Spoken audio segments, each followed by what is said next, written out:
안녕하세요. 이번 한 주간 청년의 집회에 함께하신 모든 분들께 하나님의 이름으로 감사드립니다.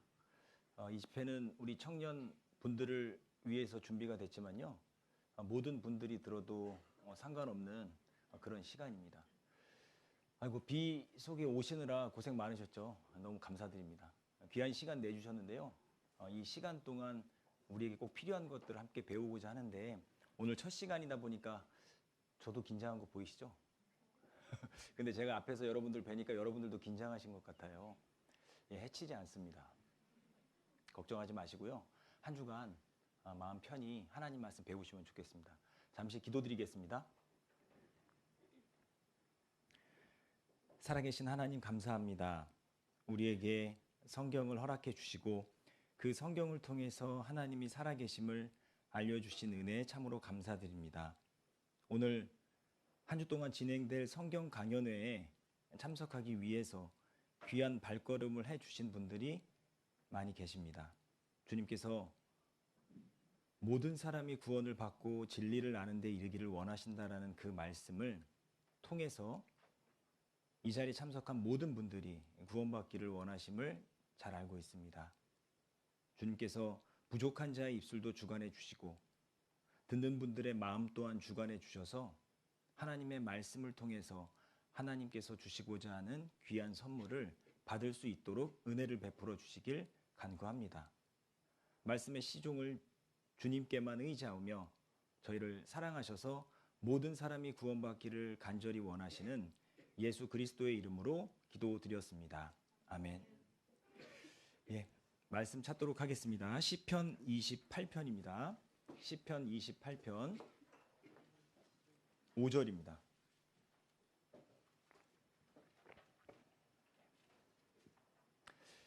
성경을 익숙하게 찾으시는 분들도 계시고 또 성경을 못 가져오신 분들도 계시고 또 익숙지 못한 분들도 계시기 때문에 화면에 모든 말씀을 다 띄워드리겠습니다. 간혹 띄워드리지 못하는 말씀도 있을 수 있겠지만 최대한 띄워드리려고 할 테니까요. 편안하게 화면을 보시면 될 것 같은데요.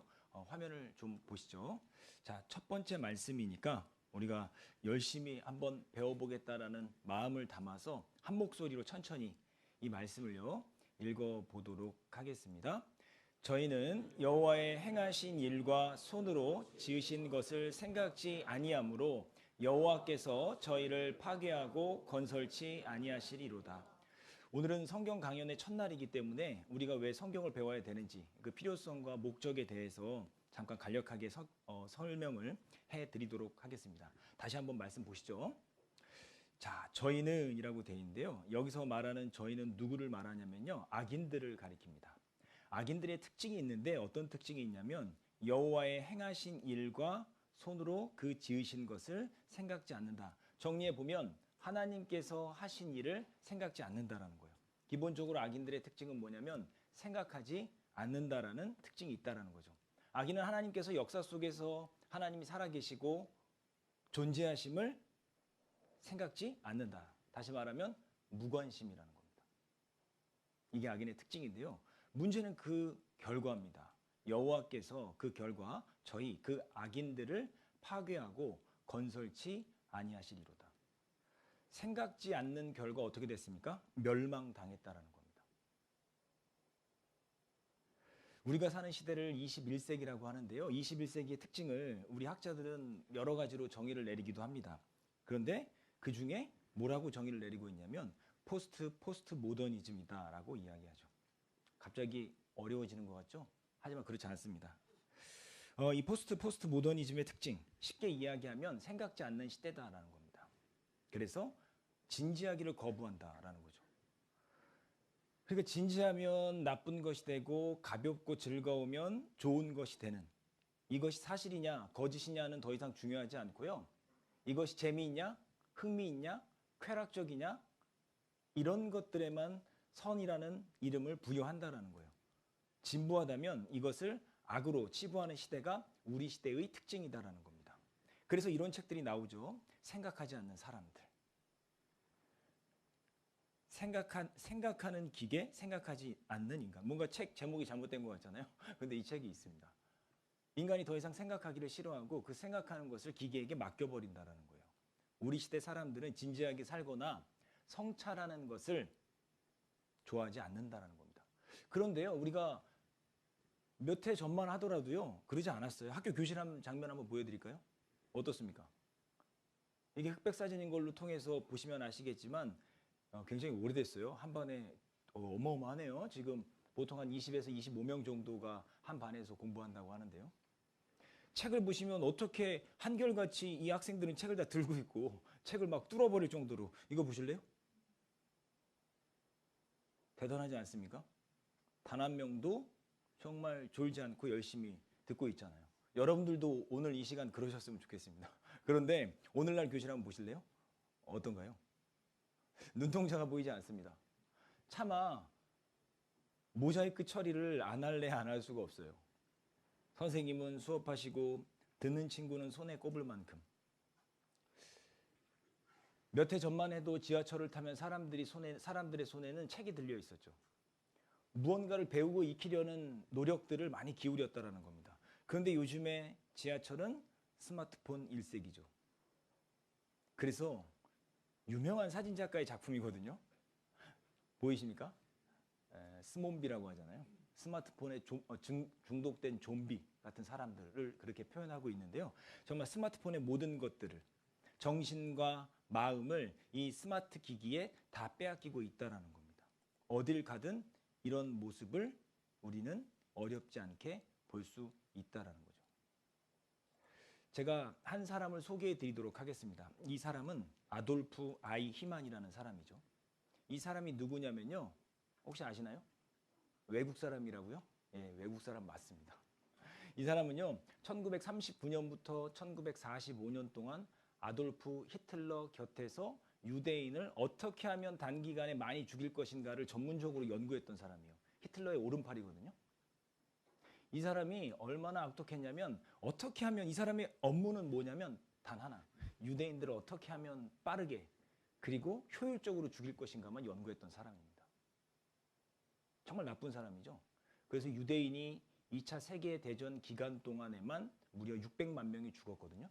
그래서 유대인이 몇 명 남았냐, 그 당시에 45년도에 300만 명까지 남았어요. 거의 멸망당할 뻔했었죠, 유대인이요. 아무튼 그런데 이 사람이요, 이제 전쟁이 끝나고 나서 패전국이 되니까 살기 위해서 도망을 칩니다. 어느 정도로 도망을 치냐면 성형수술을 해서 61년도까지 잡히지 않다가 결국 61년도에 잡혀서 이 법정이 어디냐면 이스라엘 법정입니다. 여기에 딱 세워져서 재판을 받게 되죠. 그래서요, 이 사람에게 재판을 하면서 묻습니다. 당신은 15개의 제목으로 고소당했는데 이것에 대해서 인정하냐? 라고 하니까 그가 핑계를 대요. 아닙니다, 판사님. 저는요, 일개 공무원인데요. 상사가 명령하면 그대로 시킬 뿐이죠. 저는 죄가 없습니다. 시키는 대로 했을 뿐입니다. 라고 이야기했어요. 그런데 판사가 어떤 판결을 내렸냐? 사형을 내렸습니다. 왜 사형을 내렸냐? 아이만, 당신은 사람의 목숨을 죽이면서도 그것이 옳은가 그른가를 생각하지 않았다. 그렇기 때문에 생각하지 않았기 때문에 당신은 사형을 언도한다. 이렇게 말했어요. 그는요, 생각하지 않았던 거예요. 이 감옥에서 배회하면서 찍었던 사진이거든요. 저는 관리했을 뿐입니다. 그냥 관리였을 뿐입니다. 저는 수족이었을 뿐이에요. 그런데 그는 생각하지 않았기 때문에 사형 판결을 받게 된 겁니다. 이 시간 여러분들도 생각하셔야 돼요.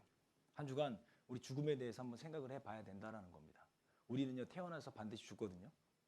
그런데 중요한 건 그 죽음이 순서가 있나요? 죽음의 두 가지 특징이 있습니다. 첫 번째 특징은 확정적이다라는 겁니다. 누구에게나 다 죽음이 임하죠. 두 번째 특징은 뭐죠? 불확정성. 그 죽음이 언제 나에게 임할지 내가 알 수 없다라는 겁니다. 그랬기 때문에 전도서 7장 4절에는 이러한 말씀이 있습니다. 지혜로운 사람의 마음은 초상집에 있다. 하지만 어리석은 사람의 마음은 즐기는 집에 있다라고 되어 있습니다. 왜 초상집에 지혜로운 사람의 마음이 있을까요? 자기의 죽음을 진지하게 고민하기 때문에 그렇다라는 거예요.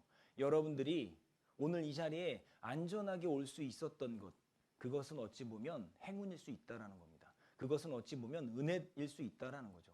여러분들은 언제든 불행한 뉴스의 주인공이 될 수 있다라는 거예요. 그렇기 때문에 우리가 정말 죽음을 고민하는 지혜로운 사람이 되면 좋겠다라고 말씀드리고 싶습니다. 제가 영상 하나 좀 보여드리겠습니다. 언젠간 가겠지 푸르른 이 청춘 지고 또 피는 꽃잎처럼 달면 창가에 흐르는 내 젊은 영가가 있어 가는 날들을 잡으려 빈손짓에서 터지는 차라리 보내야지 돌아서야지 그렇게 세월은 가는 거야 나를 두고 가면 용서하겠지만 날 버리고 가는 세월이여 정들 곳 없어라 허전한 마음은 정답던 옛 동산 찾는가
자, 우리는 머지않아 이 영상의 주인공이 될 겁니다.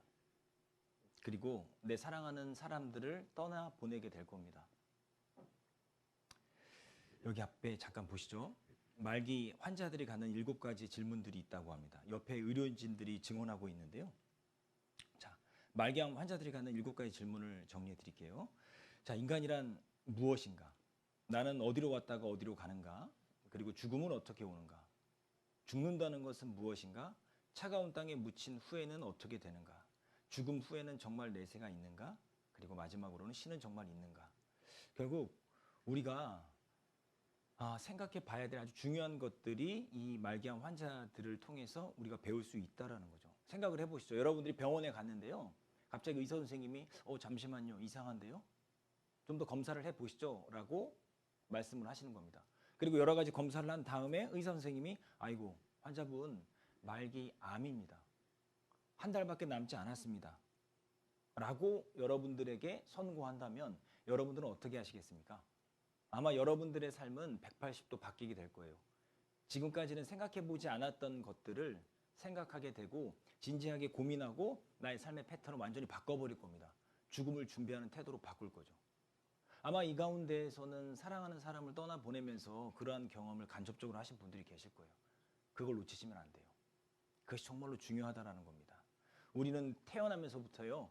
시간이라는 갈고리에 꿰어서요. 그냥 끌려갑니다. 시간은 그냥 흘러간다라는 거죠. 생각 않고 살다 보면 그냥 남들이 사는 것 보면서 그냥 그렇게 살다가 가는 거구나 라고 생각하다가 갈 수 있지만 기억하셔야 될 건 그것이 끝이 아니다라는 거예요. 성경에서는 죽음이 끝이 아니다. 그 후에 심판이 있다라고 말씀하십니다. 그렇기 때문에 오늘 여러분들을 이 자리에 모신 거죠. 그러니까 이 자리에 오신 분들 중에는 자원에서 오신 분들도 있을 겁니다. 또 어떤 분들은 강제로 연행당해서 오신 분들도 계실 거예요. 그리고 어떤 분들은 하루만 듣자고 나 죽겠다고 하루만 제발 들어달라고. 막 빚 조르듯이 해서 오신 분들도 계시겠잖아요. 그런데 기억하셔야 돼요. 지혜로운 사람의 말을 우리가 잘 듣고 뭔가 그 안에서 교훈을 받고자 노력하잖아요. 지혜로운 분들의 말씀을 몇 구절 한번 들려드릴까요? 잘 아시죠? 레프 톨스토이. 대문호죠. 그가 이런 말을 했습니다. 세상에서 죽은 만큼 확실한 것은 없다. 그런데 사람들은 겨우살이는 준비하면서도 죽음은 준비하지 않는다. 참 이 문구를 보면서요. 참 마음에 찔림을 받게 됐어요. 우리 청년 때니까 정말 열심히 사시잖아요. 인생의 정점 아닙니까? 가장 육신적으로나 정신적으로 정말 아주 튼튼할 때잖아요. 밤 며칠 새도 끄떡 없지 않습니까? 그리고 왕성하게 직장 생활하고요. 지금 배움을 하고 있는 대학생분들도 계실 거고 직장 생활을 성실하게 하신 분들도 계실 겁니다. 그런데요. 우리는 그것은 준비하면서 도대체 무엇을 위해서 사는지는 모르고 그냥 눈앞에 있는 것에만 눈이 멀어서 하루하루를 혹시 살아내고 있지는 않은가. 그런 부분을 고민해 볼 필요가 있다는 거죠. 수학자 오일러는 이런 말을 했습니다. 나는 뭐라고요? 죽는다. 피할 수 없는 진리잖아요. 우리가 이것을 알고 있어야 된다는 겁니다. 인생의 마지막 순간에 간절히 원하게 될 것, 그것을 지금 하라라는 거예요. 내 인생을 자동차에 비유한다면 한순간 내 자동차의 브레이크를 좀 밟아보자라는 겁니다. 지금까지 열심히 사셨잖아요. 쉼 없이 달려오셨잖아요. 악셀만 밟고 달려오셨잖아요. 남들이 대학 가야 된다고 하니까 열심히 공부했고 그리고 대학 들어와서 좀 한숨 돌릴까 했더니만 취업 준비해야 된다고 여러 가지 자격증과 시험 그리고 공부에 매몰돼서 정말 그 꽃다운 청춘을 보냈잖아요. 그래도 남자분들은 어디 끌려갔습니까? 갑자기 군대를 끌려가고 가장 왕성할 때 가장 아주 기초적인 것에 목 매달게 하잖아요. 초코파이 하나에 그냥 목숨 매달고 그죠? 냉동만두 그거 하나 사주면 기분 좋아갖고 행복해지고 그러다가 이제 아이고 그래도 이제 정말 지옥 같은 군대가 끝났구나 하고 이제 좀 제대로 공부해 봐야지 했더니만 이래저래 예쁜 이성들 멋진 이성들이 눈에 들어오고요. 취업 준비를 해야 되는데 이 세상에 예쁘고 멋진 사람들은 왜 이렇게 많은가? 도대체 나를 공부하게 못하게 만드네 이러면서 이게 이리 기웃 저리 기웃하면서 이과 저과 다니면서 여러 가지 즐거운 시간들 이쪽이랑 미팅해보고 저쪽이랑 미팅해보고 그러다가 열심히 공부해서 취업을 했습니다. 취업하고 나니까요 뭔가 다 해결이 될 것만 같은데 뭐가 됩니까? 무슨 직장에 갔더니 조리돌림 당하는 것도 아니고 일이란 일은 다 신참이 나에게 다 맡겨버려요. 일을 하라고는 하는데 알려주지는 않습니다. 그러면서 뭐라 그러죠? 그거 꼭 알려줘야 돼? 내가 이것까지 해야 되나? 막 그러면서 뭐라 그럽니까? 구박하잖아요. 시간이 지나면 더 좋아질 것 같으세요? 어느 정도 위치에 올라가잖아요? 밑에서 치고 올라옵니다. 위에서는 찍어 누르죠. 중간에 껴갖고 뭐합니까? 이러지도 저러지도 못하고 뭐 만들어요? 눈치 만들어요. 미어캣처럼 이러고 보고 있다가 뭐가 싹 나한테 위험하게 온다가 밑으로 확 숨어버리고 그게 인생인 거예요. 그렇기 때문에 근본적인 문제를 해결하기 위해서는 사실 창조자를 찾아야 됩니다. 그리고 어디로부터 시작됐는가를 알아봐야 돼요. 영상 하나 보시죠. 그 2학년 때쯤 학교를 내려오면서 계속 물었어요, 어른들. 이경규 씨 같은 분 뭐 이렇게 왜 사세요? 그냥 왜 사세요? 네 마디 같이 왜 사세요? 왜 사세요? 언니 왜 사세요? 아저씨 왜 사세요? 근데 뭐 대답이 거의 비슷했어요. 너도 커보면 알아. 너도 커보면 알아. 공부나 해. 공부나 해가 제일 공부나 해, 공부나 해. 그렇죠. 공부나 해. 왜 뭐 이랬어요. 이런 거예요. 그때 정말 실망을 많이 했어요. 누군가 한 사람은 뭔가 대답이 있겠지 그랬어요. 무슨 대답인지는 모르는. 오히려. 그래서 어떤 소설가가 얘기했던 것 같은데 그 모든 문제의 답은 결국 시작점을 찾는 것이다라고 얘기한 적이 있었거든요.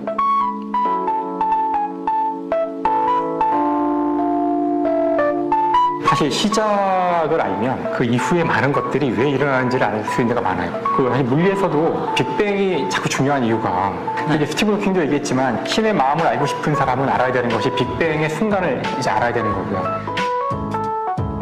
역시 마찬가지로 이제 최초의 생명체에 집착해서 연구가 이루어지는 이유도 그 모든 이유가 그 시작점에 있는 거예요. 그 시작점이 어떻게 되는지를 이제 알아야지만 그 모든 것들이 다 맞춰질 수 있어요. 그래서 아마도 저희도 이제 인생이 저 아직 많이 안 살았지만 자기가 왜 살고 있을까? 나는 어떤 목적으로 살았을까? 아니면 어떤 이유 때문에 여기 이 땅에 주어진 걸까? 찾아가다 보면 아마 처음에 있을지 모르거든요. 그렇죠. 이분 말씀이 맞죠? 오늘도 감탄하게 되죠. 시작을 알면 모든 문제가 해결이 된다는 거예요. 내 인생의 시작이 무엇으로부터 비롯됐는지를 알게 되면 나의 인생의 방향이요 정해지는 겁니다. 그런데 중요한 건 이에 대한 답은 부모님도 모르시죠. 부모님께 여쭤봐도 부모님께서는 그래 너희가 이제 성인 됐으니까 알아서 해야지 조언은 해주실 수는 있죠. 하지만 그 조언이 때로는 틀릴 수도 있다는 겁니다. 부모님은 나를 낳아주시고 길러주신 분은 맞지만 나를 창조하신 분은 아니에요. 그렇다면 나를 창조하신 분에게 여쭤봐야 되는 겁니다. 내가 어디서 왔는지, 어떻게 살아야 되는지, 그리고 어디로 가는지를 우리가 여쭤봐야 되는 거예요. 우리가 모르는 길을 갈 때 아는 사람에게 물어봐야 되잖아요. 모르는 길을 묻지 않고 가면 어떻게 되죠? 낭패를 보게 되는 겁니다. 전자제품을 사용하다 고장이 났습니다. 내가 고칠 수 있어 하고 막 뜯어서 고치다가 어떻게 됩니까? 더 큰 낭패를 보게 되는 거죠. 설명서를 봐야 된다는 겁니다. 그렇다면 여러분들께 제가 여쭤볼게요. 하나님이 정말 살아 계십니까? 그리고 정말 이것에 대해서 여러분들은 어떻게 생각하고 계십니까? 이 한 주간 그것에 대해서 우리가 생각을 해봐야 된다는 거예요. 과연 그냥 남들이 없다고 하니까 나도 그냥 부와 내동으로 그냥 없어 이렇게 말하는 건 아닌지, 아니면 그럴 만한 확실한 증거를 갖고 계신 건지, 정말 정직한 마음, 그 마음으로 한 주간 성경을 배우셔야 된다는 거예요. 저는 오늘과 내일 그리고 수요일까지 하나님이 살아계시고 성경이 사실이다라는 것을 증거를 가지고 여러분들에게 설명을 드릴 겁니다. 여러분들은 그 증거를 판단하실 수 있는 충분한 지혜가 있고요. 그 지혜를 가지고 제가 드리는 말씀이 사실인지 아닌지를 여러분들이 결정하셔야 돼요. 이쪽이냐 저쪽이냐, 그리고 그 선택에 대한 책임을 지셔야 된다는 거예요. 자, 임사후천이라는 단어가 있거든요. 사람은 죽음에 임박하면 하늘을 향해서 부르짖는다라는 뜻입니다. 자, 그러면 왜 그 순간에 하나님을 부르짖을까? 로마서 1장 19절입니다. 자, 이 말씀 같이 읽어보시죠. 이는 하나님을 알만한 것이 저희 속에 보임이라. 하나님께서 이를 저희에게 보이셨느니라. 사람은 살면서 자연스럽게 하나님을 의식하게 된다는 겁니다. 왜냐하면 하나님을 알만한 것이 저희 속 양심에 있기 때문이다라는 거예요. 그래서 현명한 사람은 이러한 말을 합니다. 자연을 보고 아름다움을 느끼며 감탄하는 사람들은 그 뒤에 있는 신의 섭리를 이해하는 데까지 나아가야지 지혜로운 사람이다 라고 말하거든요. 와, 아름답다. 밤하늘에 떠있는 별을 보고 대자연의 아름다움을 보면서 아름답다라고 말하는데요. 근데 기억하셔야 돼요. 정말 어떤 분들이 이런 말씀을 하셔요. 하나님이 정말 계십니다. 그러면 꼭 이런 말씀을 하셔요. 하나님 당신은 봤어요? 라고 물어요. 제가 봤을까요? 못 봤을까요? 못 봤습니다. 하지만 하나님을 저는 살아계시다라고 믿고 있습니다. 근거가 있으니까요. 그런데 우리가 하나님을 볼 수 없는 이유가 크게 두 가지가 있어요. 첫 번째는 뭐냐면 사람의 눈은 부정확하고요. 불완전하기 때문에 완전하신 하나님을 볼 수가 없다라는 겁니다. 우리가요.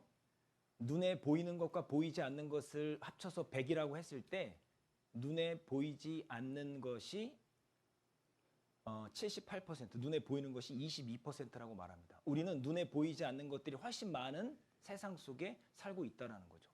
눈에 보이지 않으면 없다라고 말하는 것은 사실은 지혜로운 말은 아닙니다. 왜냐하면 여러분들 사랑하시죠? 여러분들이 느끼는 감정들 다 있으시잖아요. 희노애락 이런 것들 우리 눈에 보이지는 않습니다. 그죠? 하지만 그것들이 분명히 있다라는 거예요. 그래서 여기 자료를 잠깐 보시죠. 빙산의 일각이라는 말이 있잖아요. 겉으로 보이는 것은 일부에 불과하다라는 겁니다. 사실 보이지 않는 것이 훨씬 많다라는 거예요. 이 불완전한 눈으로 하나님이 보이지 않는다라고 해서 하나님이 없다라고 하면 안 된다라는 겁니다. 두 번째, 왜 하나님을 우리는 볼 수 없을까? 요한복음 4장 24절입니다. 하나님은 영이시니 예배하는 자가 신령과 진정으로 예배할지니라. 하나님은 우리와 비슷한 존재가 아니십니다. 영이시다라는 거죠. 신령한 존재다라는 거예요. 그렇기 때문에 시공간의 제약을 받지도 않고 영원히 늙거나 그리고 죽거나 하지 않는다라는 거예요. 그래서 디모데전서 6장 16절에 보면 오직 그 하나님이죠. 그분에게만 죽지 아니함이 있고 가까이 가지 못할 빛에 거하시고 아무 사람도 보지 못하였고 아무것도 볼 수 없는 자신이 그에게 존귀와 영원한 능력을 돌릴지어다. 아멘. 이렇게 되어 있습니다. 그러면 보지 못한 하나님을 어떻게 볼 수 있을까? 방법이 있을 거예요. 왜냐하면 지금 저는 여러분들에게 하나님이 살아계시다라는 걸 설명하기 위해서 이 자리에 서 있는 사람이기 때문에 하나님이 살아계시다라는 것을 어떻게 증명할 거냐. 한번 여러분들 얼마나 이렇게 대답을 잘 하시는가 제가 한번 여쭤볼게요. 눈에 보이지 않는 것을 보는 방법이 있는데 첫 번째, 이 세균입니다. 세균. 세균인데 이 세균은 뭘로 볼까요? 네? 뭐라고요? 현미경이요. 지혜로우시네요. 이걸 초등학생들한테 이야기했더니 어떤 학생이 자랑스럽게 손을 빡 드는 겁니다. 그러면서 선생님 정답을 제가 압니다. 그래서 그래 뭔데요? 그러니까 뭐라 그랬냐면 망원경이요 그랬거든요. 여러분들 지혜로우시네요. 예, 현미경이에요. 눈에 보이지 않는 전파는 텔레비전 수상기를 통해서 혹은 여러분들이 가지고 있는 스마트폰을 통해서 우리가 볼 수 있죠. 그리고 눈에 보이지 않는 별은 천체 망원경을 통해서 볼 수 있고요. 그렇다면 눈에 보이지 않는 하나님은 어떻게 볼 것인가? 바로 성경을 통해서 본다라는 겁니다. 이 이야기를 초등학생들한테 했더니 성경을 통해서 본다고요? 그러면서 이 성경을 둥글게 말아갖고 이러고 본다는 겁니다. 초등학생들 참 순수하죠? 지금 별로 이렇게 아직 우리가 이렇게 라포가 형성되지 않았다는 걸 확실히 알겠네요. 괜찮습니다. 이제 조금만 더 시간이 지나면 여러분들이 갑자기 이 배꼽을 잡고 막 웃고 계실 거예요. 그 순간이 올 거예요. 자, 그래서 누구든지 진지하게 이 성경을 배워보면 하나님이 살아계시다라는 것을 알 수 있다라는 겁니다. 그래서 이 성경을 가리켜서는 뭐라고 별명이 붙어있냐? 여호와의 책 이렇게 돼 있어요. 그래서 이사야 34장 16절에 보면 너희는 여러분들을 말씀드리는 겁니다. 여러분들에게 하나님께서 하시는 말씀이죠. 여호와의 책, 즉 성경을 자세히 읽어보라. 이것들이 하나도 빠진 것이 없고 하나도 그 짝이 없는 것이 없으리니 이는 여호와의 입이 이를 명하셨고 그의 신이 이것들을 모으셨음이라. 이렇게 말씀하고 계십니다. 결국은 이 말씀을 정리해 보면 하나님께서 이 책을 뭐 하셨냐면 직접 기록했고 이 책을 한 권으로 모으셨다라는 겁니다. 만약에 성경이 오염되었다라고 하면 하나님이 우리에게 하실 말씀이 없어요. 왜 안 믿었냐라고 책망 못 하셔요. 성경이 오염됐는데요. 하나님을 알 수 있는 유일한 방법인 성경이 잘못됐는데 저희가 어떻게 하나님을 믿을 수가 있습니까? 하고 데모할 수 있겠죠. 하지만 하나님께서 이렇게 말씀하셨기 때문에 성경을 변하지 않게 지켜주신다라는 말씀이에요. 이해되셔요? 그러니까 우리가 확인해 봐야 될 건 이 책이 옛날과 지금이 정말로 똑같냐라는 걸 우리가 견주어 봐야 돼요. 그런데 실제로요. 결론부터 말씀드리면 성경은 예나 지금이나 완벽하게 동일합니다. 완벽하게 보존하셨어요. 하나님의 능력으로요. 앞에 한번 보시죠. BC, Before Christ, 기원 전이라는 뜻이죠. 아노 도미나의 기원 후, 주의 날 이런 뜻입니다. 그래서 이것을 기원 후라고 하는데요. 우리는 지금 예수님의 탄생을 기점으로 기원 전과 기원 후로 살고 있습니다. 성경은요. BC 1500년부터 AD 100년, 1600년 동안 기록이 됐는데 구약 39권, 신약 27권, 총 66권의 책이 한 권으로 모인 것이 바로 이 성경 전서다라는 거죠. 그런데 이 성경에는 어떠한 내용들이 기록이 되어 있냐면 과거에 있었던 일들, 인간은 과연 언제부터 시작됐냐, 그리고 이 지구는 언제부터 시작됐냐라는 것들, 창조는 언제부터 시작됐냐라는 모든 것들의 증거가 담겨 있고 그리고 앞으로 인간 역사는 어떻게 끝날 것이고 그 후에는 영원한 세계가 어떻게 펼쳐질 것이냐를 설명하고 계십니다.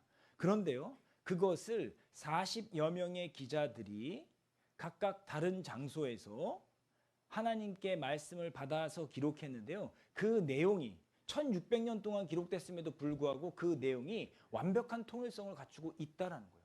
저자가 많으면 많을수록 주제를 하나로 묶기가 너무 어렵거든요. 그럼에도 불구하고 1600년 동안 40여 명의 사람들이 각각 다른 사회, 문화, 환경 속에서 기록했는데도 불구하고 놀라울 정도로 완벽한 통일성을 갖고 있다는 겁니다. 잘 들리시죠?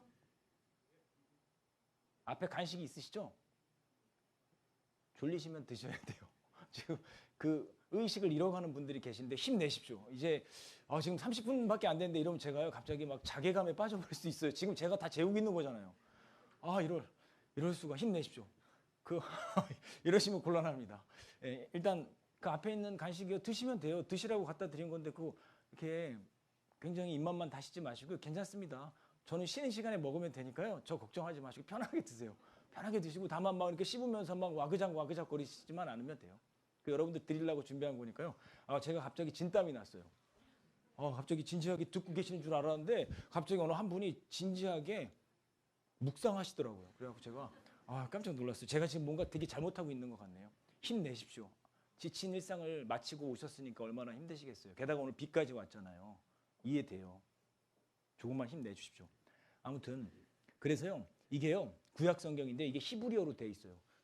다 아시잖아요. 아시는데 제가 그냥 넘어가는 거예요. 읽을 수 있는데 시간이 없어 넘어가는 겁니다. 이거 뭡니까? 이거는 헬라어예요. 신약 성경은 헬라어로 기록되는데 이 성경을 어떻게 기록했냐면 파피루스. 그 당시는 종이가 없었기 때문에 이 파피루스 식물을요. 세로로 길게 잘라갖고 무두질해갖고 여기다가 기록을 하는 겁니다. 혹은 양피지라 그래갖고 양의 가죽을 벗겨서 그것도 무두질을 잘게 해서 거기다 글씨를 쓰는 거죠. 이렇게요. 당시는 복사기가 없었으니까 이렇게 한자 한자 성경을 직접 기록했다라는 겁니다. 그런데 이들이 성경을 어떻게 썼는가를 보면 놀라울 정도로 대단한 정성을 기울였다라는 겁니다. 자, 몇 가지가 있는데요. 첫 번째, 소가죽을 사용하지 말고 송아지 가죽을 사용해야 된다라는 겁니다. 소가죽이 아니라 송아지 가죽인데 두 번째는요. 죽인 송아지 가죽에 쓰지 말고 죽은 송아지 가죽에 써야 한다. 이거 굉장히 이거 사실은 어려운 겁니다. 죽여서 만든 게 아니라 죽은 스스로 죽은. 그 세 번째, 하나님이라는 글자가 나오면 목욕을 하고 써야 됩니다. 그래서 그 성경을 필사했던 사람들의 집에 가보면 반드시 목욕탕이 구비되어 있었다라고 합니다. 그런데 문제는 구약 성경에면 하나님, 엘로힘이라는 단어가 거의 10,000번 가까이 나오거든요. 하나님이라는 단어가 나올 때마다 뭐 한다고요? 목욕을 한다는 거예요. 완전히 어떻게 되는 겁니까? 완전히 진짜 그 껍질이 벗겨지는 거예요. 그러니까 얼마나 정신 차리고 써야 되는지 아시겠죠? 그리고 네 번째, 하나님이라는 글자가 나오면 새 붓을 사용해야 된다. 구약 성경에 거의 10,000번 가까이 나온다니까요. 다섯 번째, 2명이 지켜보는 앞에서 뱉겨야 한다는 거예요. 자기 마음대로 이게 조작하지 못하게 2명이 지켜보는 가운데에서. 여섯째, 만일 쓰다가 틀리게 되면 틀린 부분을 도려내고 다시 써야 합니다. 그러나 하나님이라는 글자가 틀리게 되면 처음부터 다시 써야 됩니다. 이게 참 대단한데요. 왜 그러냐면 이게 뭐냐면 성경을 다 썼어요. 한 장을 다 썼는데 거기에 딱 보니까 틀린 게 하나가 나와요. 그럼 어떻게 하면 그 장을 찢어버려요. 그리고 다시 써요. 그리고 성경을 처음부터 끝까지 다 썼어요. 첫 성경이 창세기거든요. 마지막 성경이 말라기입니다. 근데 검수를 막 했어요. 검수를 막 했는데 틀린 부분이 3군데가 나오면 그 성경을 불태워버리고 처음부터 다 했어요. 어마어마한 노력이요. 어떻게 되냐면 그냥 날아가 버리는 겁니다. 그러니까 이 성경이 조작될 수가 없는 거예요. 더하거나 뺄 수가 없는 겁니다.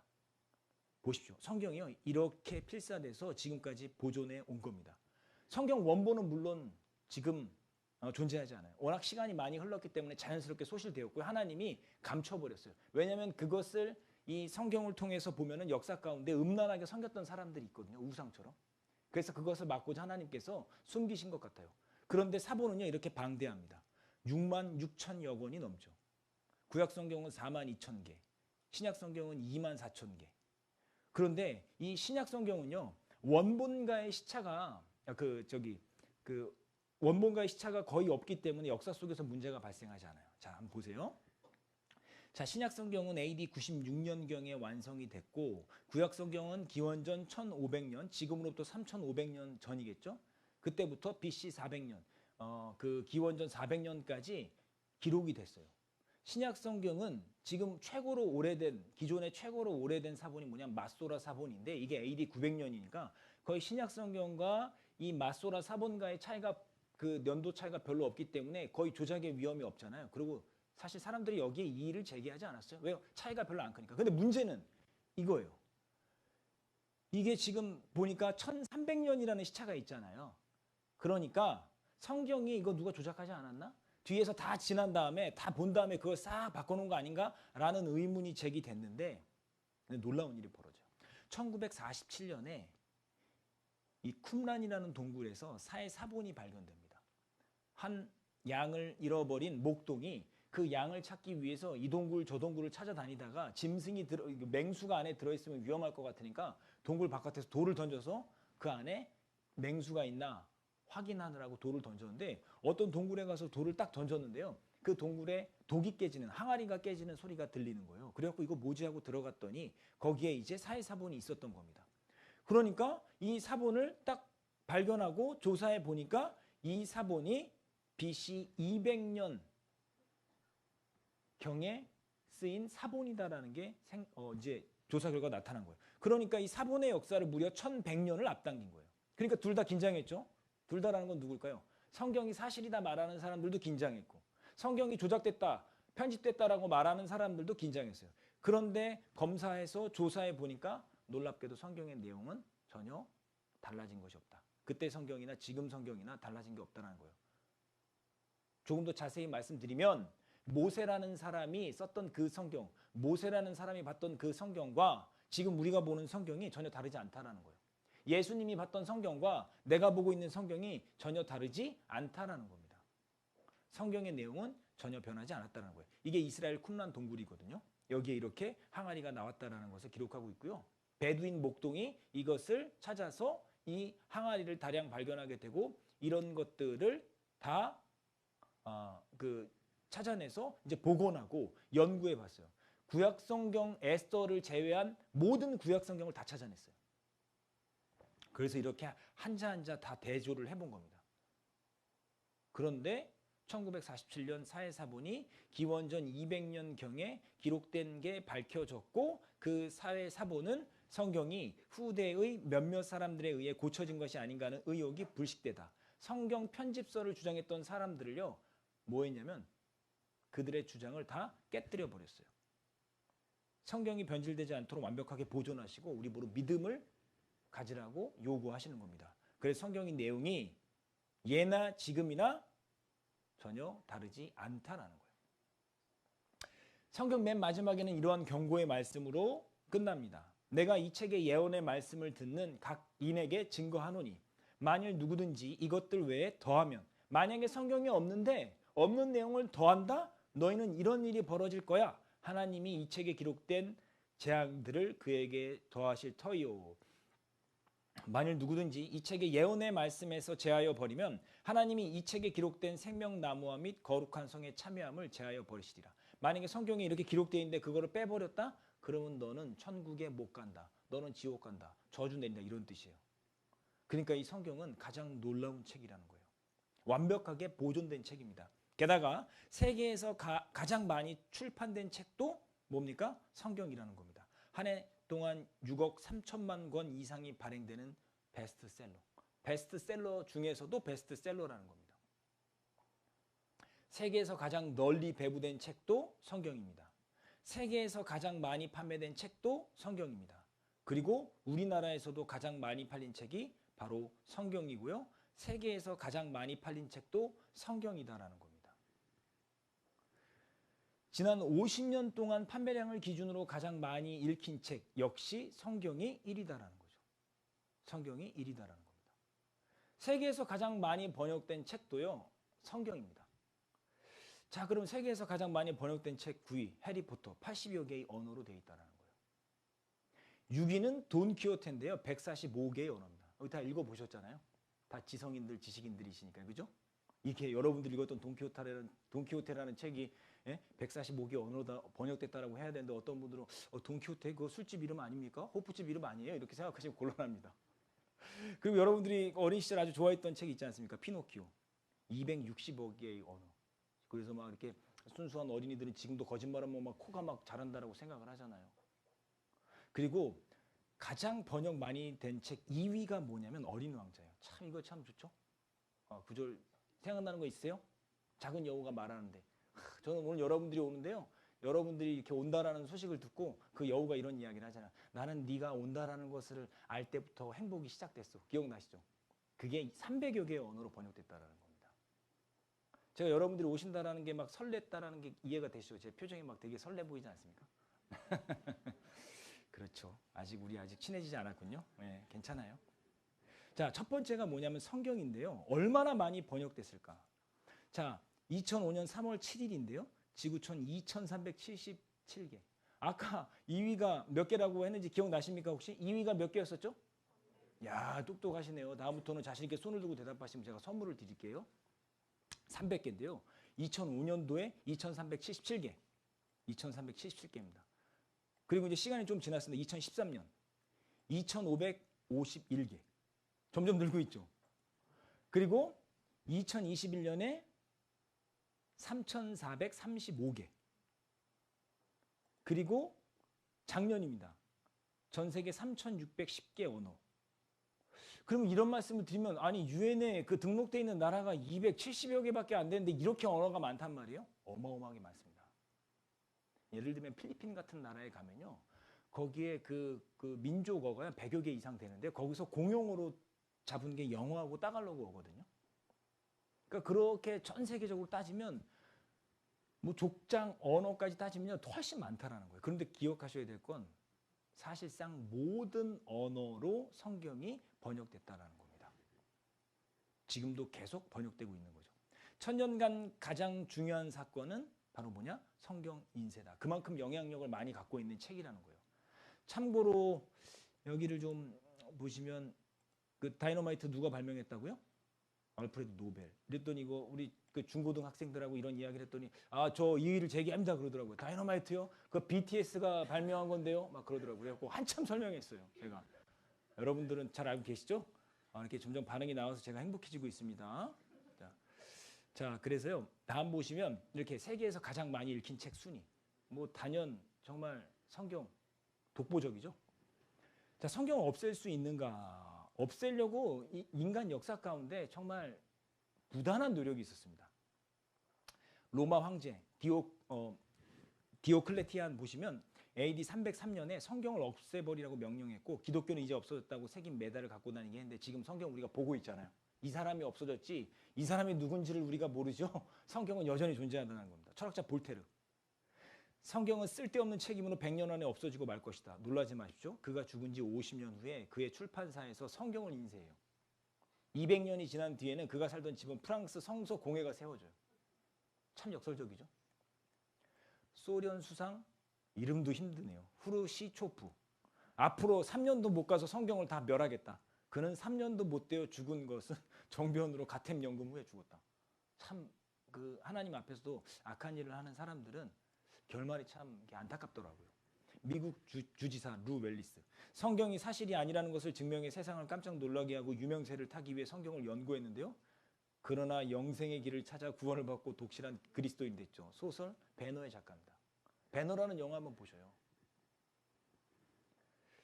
자, 성경의 저자는 하나님이시다라는 겁니다. 예레미야 30장입니다. 제가 읽어드리겠습니다. 30장 1절로 2절입니다.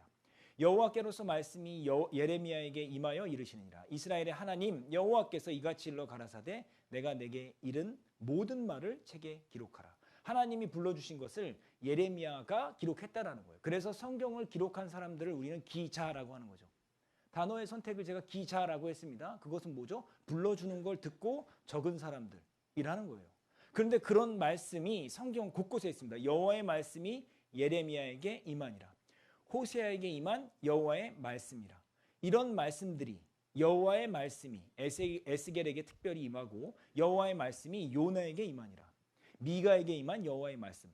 이러한 직간접적인 표현들, 하나님께서 불러주셨고 사람이 받아 썼다라는 표현들이 구약 성경에만 3,800번이 등장한다라는 거예요. 그래서 디모데후서 3장 16절에 보면 모든 성경은 예외 없다라는 겁니다. 모든 성경, 66권의 성경 모두는 하나님의 감동으로 된 것이다. 이 감동, 하나님께서 사람으로 하여금 깨닫게 해서 하나님께서 불러주시는 것들을 적은 것이다라는 거예요. 그래서 하나님께 감동되었다라는 뜻은 하나님께서 숨기운을 불어넣어 주셨다라는 겁니다. 인스퍼레이션이라는 영어 단어인데요. 그 단어를 나눠보면 in이라는 단어와 spirit이라는 단어가 합성된 단어다라는 겁니다.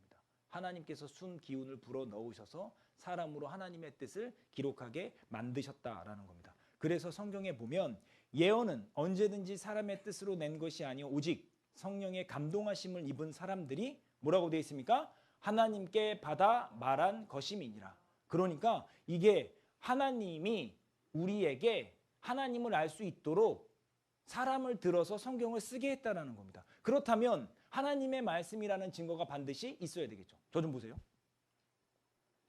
다시 말하면 성경에 증거가 있다면 그것이 누구의 말씀이라는 겁니까? 하나님의 말씀이라는 거예요. 그러니까 우리는 이 성경 안에 하나님이 정말로 계신가 계시지 않는가에 대한 증거를 찾으셔야 돼요. 그러니까 여러분들이 반드시 비판적인 관점을 갖고 계셔야 돼요. 여기서 비판적이라는 단어를 사용한 이유는 그냥 딴지를 걸기 위해서 비판하라는 게 아니라 정말로 그러한가 아닌가를 면밀히 살펴보라는 겁니다. 그게 비판적이라는 단어의 원래 뜻이에요. 그런데 우리가 비판적이다라고 말하면 왠지 태클 걸고 뒷덜미 잡고 끌어내리는 것처럼 느끼는데 그렇지 않다라는 거예요. 정직한 마음으로 한번 배워본다라는 거죠. 예를 들어 볼게요. 이게 정말요, 생각을 해보세요. 어떤 글을 썼는데 그 글이 어떤 사람이 썼는가는 그 글을 읽어보면 알 수 있잖아요. 이게 대학 교수가 썼는지 아니면 유치원생이 썼는지는 그 사람이 쓴 글을 읽어보면 그 사람의 지식 체계를 우리가 알 수 있다라는 거예요. 한번 보세요. 사랑하는 어머니께 엄마 안녕하세요. 저 하나밖에 아들 창민이에요. 뭔가 많이 생략된 것 같은데 의미는 전달이 됩니다. 일부러 이렇게 많이 띈 것 같아요. 예? 자간을 넓게 가져서 엄마 생각하라고. 그죠? 하나밖에 뭡니까? 없는이라는 거죠. 생각하게 만들어. 아주 대단하네요. 저는 엄마가 제가 원하시는 거 다 해주시고 놀아주시는 엄마가 너무 자랑스러운 점이자 장점이에요. 자랑스러운 점이자 장점이에요. 어머니가 점이 많나 봐요. 다른 애들은 나를 부러워해요. 왜냐하면 너무 잘 놀아줘서 말이에요. 이것으로 저는 너무 만족하고 감사할 뿐이에요. 앞으로 더 잘할게요. 엄마 사랑해요. 엄마 아빠를 사랑하는 아들 창민이. 아빠 칭찬 하나도 없어. 아빠 서운해. 그죠? 이거 누가 쓴 거예요? 초등학생 장민이가 쓴 거예요. 그죠? 느껴지죠? 자, 근데 이거 보세요. 글씨는 비슷합니다. 글씨체는요. 사랑하는 남편에게 벌써 20년이 되었네요. 사고로 남편 먼저 보냈을 때 하늘이 무너지는 것 같았어요. 밤이 되면 아이들을 재우고 살아생전 부르던 남편 생각이 나 말없이 울었습니다. 없는 살림에 혼자 자식들과 살 생각을 하니까 참 기가 막히더군요. 밥 달라는 자식 굶길 수 없어 살다 보니다 보고 싶은 마음이 지금 여기까지 왔습니다. 여보, 나 당신 애들 다 결혼시켰습니다. 고생했다고 한 번만 말해줘요. 오늘따라 당신이 너무 보고 싶어요. 뭉클하죠? 이렇게 읽으면 저도 뭉클하거든요. 글씨는 아까 창민이하고 별 차이가 없는데 이 글은요 76세 최종희의 할머니가 쓰신 거예요. 한글을 배운 지 얼마 안 된 상태에서 쓰신 거예요. 진심이 느껴지죠? 그 사람의 수준이 드러난다는 겁니다. 그러니까 성경을 쭉 보면 정말 하나님이 쓰셨는가 안 쓰셨는가를 우리가 알 수 있는데 정말 놀라운 것은요. 성경을 공부하면 공부할수록 성경을 캐보면 캐볼수록 사실만 나와요. 탄광을 캐면 뭐만 나옵니까? 금만 나와요. 그렇잖아요? 성경을 캐면 진실만 나온다는 거다. 사실 성경이라는 책은요 깨기 아주 쉬워요. 뭐만 찾으면 됩니까? 거짓만 찾으면 돼요. 그런데 그 성경에 대한 거짓을 단 한 명도 성공한 적이 없었다라는 거예요. 한 번도 꺾인 적이 없는 책. 그래서 예수님께서는 이렇게 말씀하십니다. 요한복음 17장 17절은요. 함께 읽도록 하겠습니다. 저희를 진리로 거룩하게 하옵소서. 아버지의 말씀은 진리니이다. 아버지의 말씀은 진리니이다. 이렇게 말씀드리니까 와 진짜 말씀 기네. 2시간 동안 들어야 돼? 나 정말 성경 진리다. 이렇게 생각하시는 분인데 그런 진리가 아니다라는 거예요. 자, 성경은요. 보십시오. 성경은 지금 아버지의 말씀, 하나님께서 인간으로 하여금 쓰게 하신 그 말씀이 진리인데 진리라는 이 단어는 결국 사실이라는 겁니다. 맞죠? 맞죠? 감사합니다. 진리는 특징이 있습니다. 첫 번째, 객관적이어야 되고요. 두 번째, 보편타당해야 된다는 겁니다. 세 번째가 타당하다는 거죠.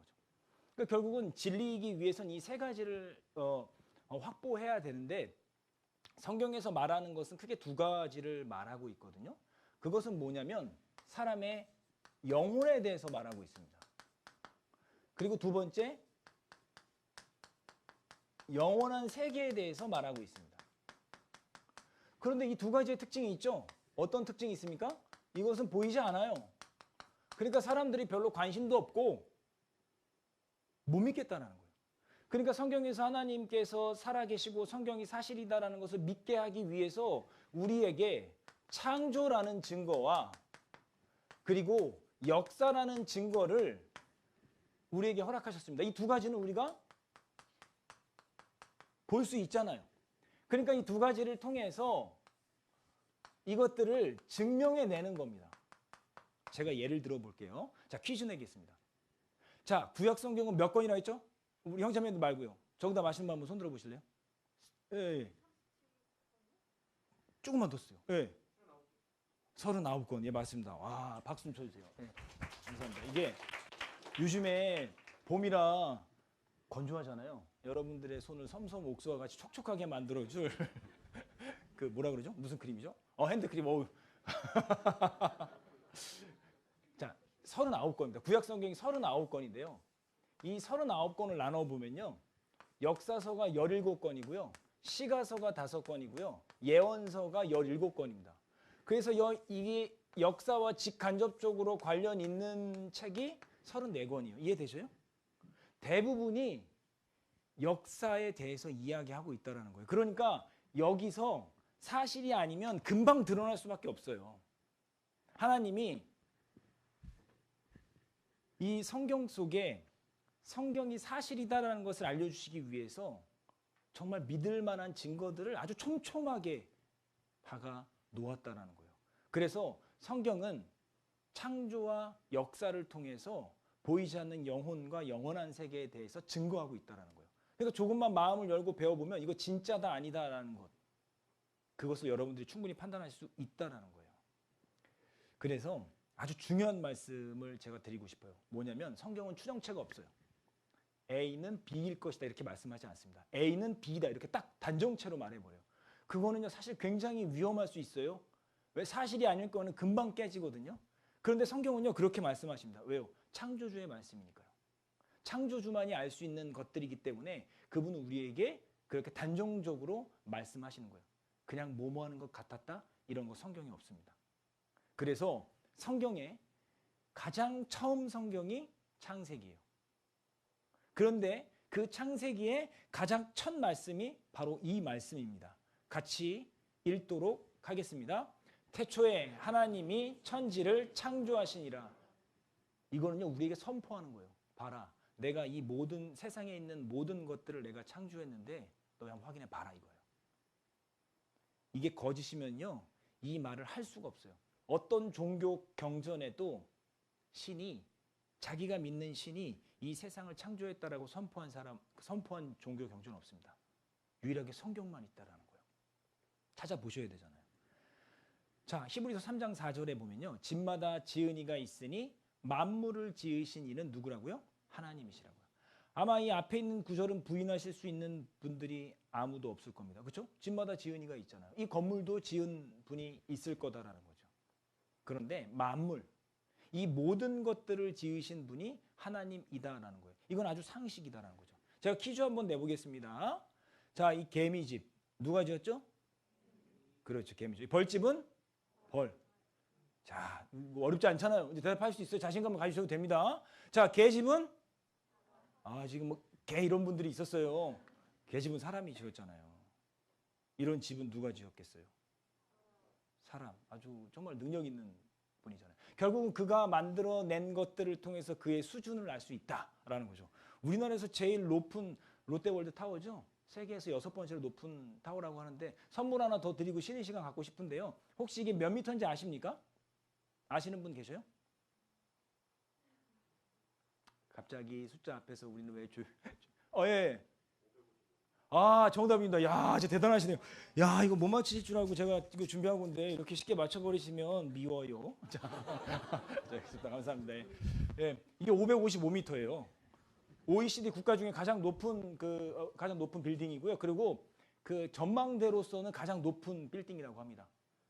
더 말씀드리고 싶은데 쉬는 시간이거든요. 5분 동안 드릴 거예요. 5분 동안 좀 피곤하신 것도 좀 허리도 좀 피시고요. 5분 뒤에 건강한 모습으로 만나도록 하겠습니다. 쉬는 시간에 도망가시면 안 돼요. 네.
예, 이제 2교시를 시작하려고 합니다. 이제 항상 즐거운 시간은 금방 끝난단 말이죠. 1시간만 기다리시면 또 이제 곧 이제 끝날 겁니다.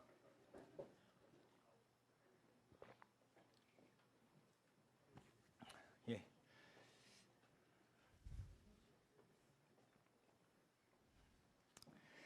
예, 감사합니다.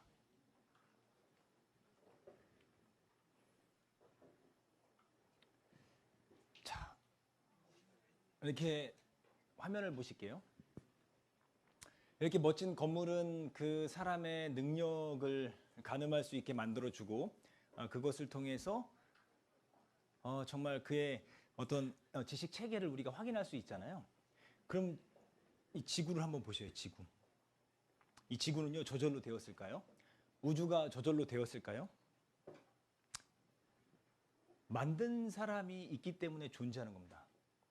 예를 들면 이 강아지 인형은 강아지 인형을 만든 사람이 있기 때문에 가능한 거잖아요. 로봇 강아지도 마찬가지라는 거죠. 그렇다면 진짜 이 강아지, 이 정말 이 예쁜 강아지, 이것이 정말 저절로 되었을까? 그렇지 않다라는 거예요. 사람이 만들 수가 없다고 해서 그것이 저절로 됐다라고 말할 수는 없는 거다라는 겁니다. 그렇다면 정말 그 생명은 어떻게 기원됐는가를 우리가 좀 생각을 해봐야 되거든요. 생명의 기원에 대해서는 크게 두 가지로 우리가 그 설명을 할 수가 있어요.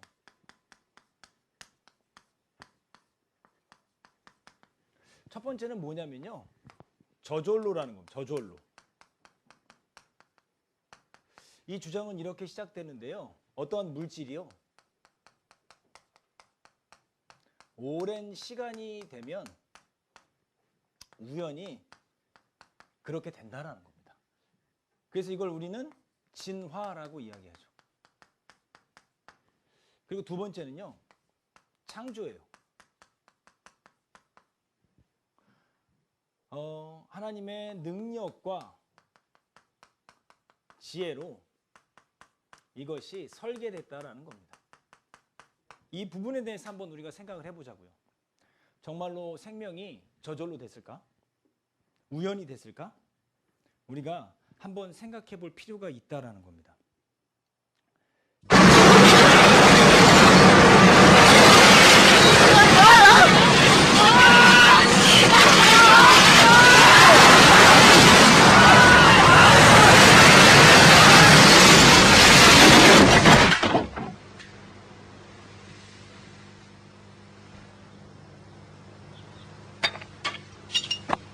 이게 믿어지셔요? 이게 믿어지시면 대단하십니다.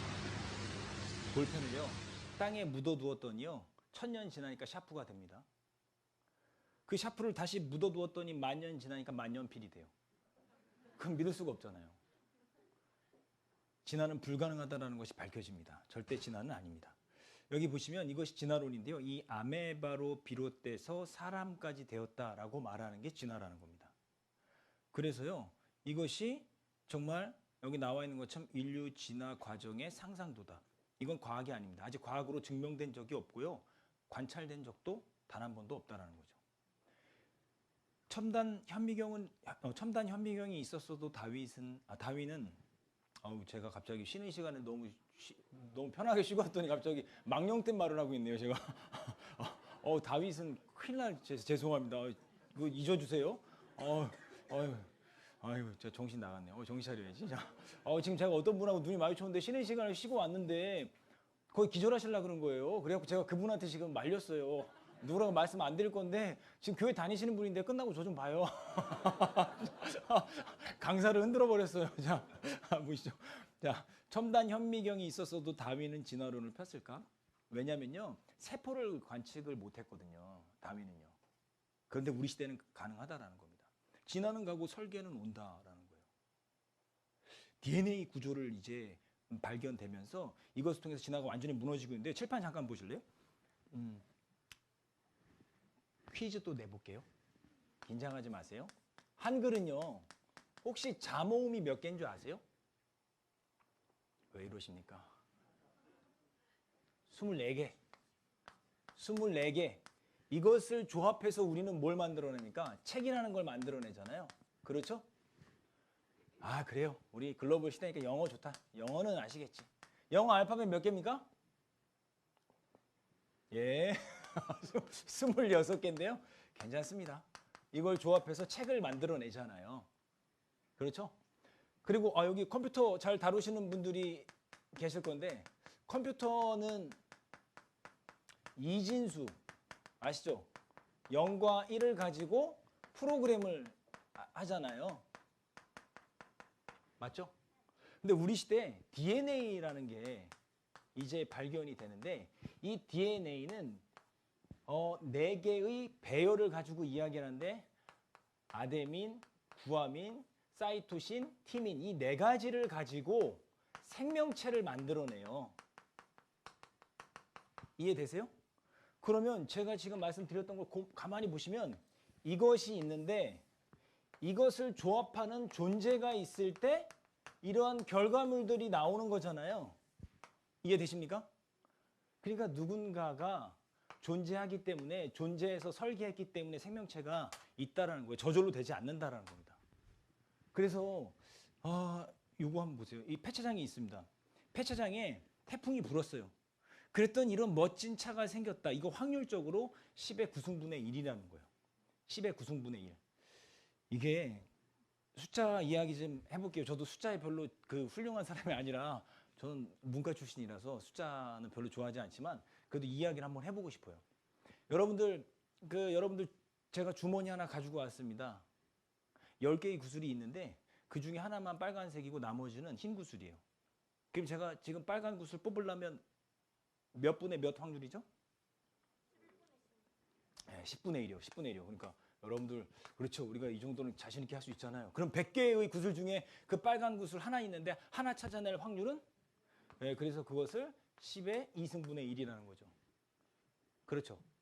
우리가 이렇게 찾아낼 수 있다는 겁니다. 근데 아까 제가 말씀드렸던 것처럼 저 그 폐차장에서 태풍이 불어갖고 차를 만들어낼 확률이 10의 9승분의 1이라는 거예요. 그런데 이 DNA가 우연히 진화돼서 다른 그 생명체로 바뀔 확률은 10의 86분의 1이라는 겁니다. 이게 뭐보다 더 어마어마한 낮은 확률이냐면 우주가 학자들이 그 이야기하는데 우주가 시작이 있잖아요. 그리고 우주가 끝이 있답니다. 끝이 있는데 이 시작과 끝의 거리가 어느 정도나 되냐면 200억 광년이래요. 200억 광년. 그러니까 빛이 1초에 똑딱 하는 순간 지구에서 달까지 간답니다. 엄청 빠르죠? 그 엄청 빠른 속도로 200억 광년을 가야지만 우주의 시작과 끝이 있다라는 거예요. 그런데 여기서 한 사람이 돌을 던집니다. 이 돌이에요. 그리고 제가 여기 서 있거든요. 맞춰봐라 하고 돌을 던졌는데 돌이 이렇게 쭉 가서 저를 맞출 확률. 이거 어렵다. 그죠? 어렵죠? 그 제가 계산한 건 아니고요. 학자들이 계산해 주는데 10의 52승분의 1이래요. 이게 엄청 낮은 확률이잖아요. 자꾸 어려운 말씀 드려서 죄송한데 사실 어려운 건 아닙니다. 그러니까 거의 맞을 수 있다는 거예요? 없다는 거예요? 불가능이라는 거예요. 그런데 지금 여기서 말씀드린 것처럼 기존에 생성돼 있던 DNA가 다른 종으로 이렇게 딱 변이할 수 있는 그런 확률이 10의 86승분의 1이라는 겁니다. 그런데 수학에서 0의 정의가 뭐냐? 0이 뭐냐? 0은 10의 50승분의 1이 0이 돼요. 수학적으로는. 아마 수학 여기서 공부하시는 분들 계셔갖고 아마 잘 아시리라 생각이 듭니다. 그래서 이렇게 수학적인 0의 정의는 10의 50승분의 1이라는 거죠. 그런데 자연 상태 아무것도 없던 상태. 제가 아까 10의 86승분의 1은 DNA가 형성된 상태에서 다른 종으로 변이될 확률이 10의 86승분의 1이고 아유 어렵다. 아무것도 없는 상태에서 DNA를 포함해서 세포가 형성될 확률이 10의 16만 7,626승분의 1이라는 겁니다. 이건 절대로 불가능하다라는 거예요. 그래서 진화론이 공부하면 할수록 생명체의 복잡성은 진화론은 설명하지 못한다. 이거 중간 단계의 화석이 발견된 적이 없어요. 원숭이에서 사람이 됐다라고 하는데 단 한 번도 발견된 적이 없어요. 그리고 만약에 저것이 사실이라면 한 개만 발견되면 안 되고 여러 개가 발견돼야 돼요. 그죠? 그런데 놀랍게도 우리 시대에요. 진화론자들과 창조론자들이 이렇게 토론하려고 노력하는 거 아셔요? 초대해요. 오라고. 근데 누가 안 오는지 아십니까? 진화론자들이 안 와요. 창조론자들은요. 화석을 가지고 옵니다. 화석 봐라. 그건 제가 내일 설명해 드릴 거예요. 오늘 다 말씀드리면 내일 안 오실 거니까 내일 설명해 드릴 거니까 내일 꼭 오세요. 예고편입니다. 자, 그래서 인류의 출현, 뭐 교과서에 이런 거 보셨잖아요. 이게 완전히 허구라는 거예요. 오스트랄로피테쿠스는 멸종해버린 남방 침팬치다. 그리고 여기 그 호모 에리툭스, 현생하는 원숭이와 다를 바 하나도 없다. 네안데르탈인, 비타민 D가 부족한 노인이다. 그리고 크로마뇽인, 현생 인류와 다를 바가 없다.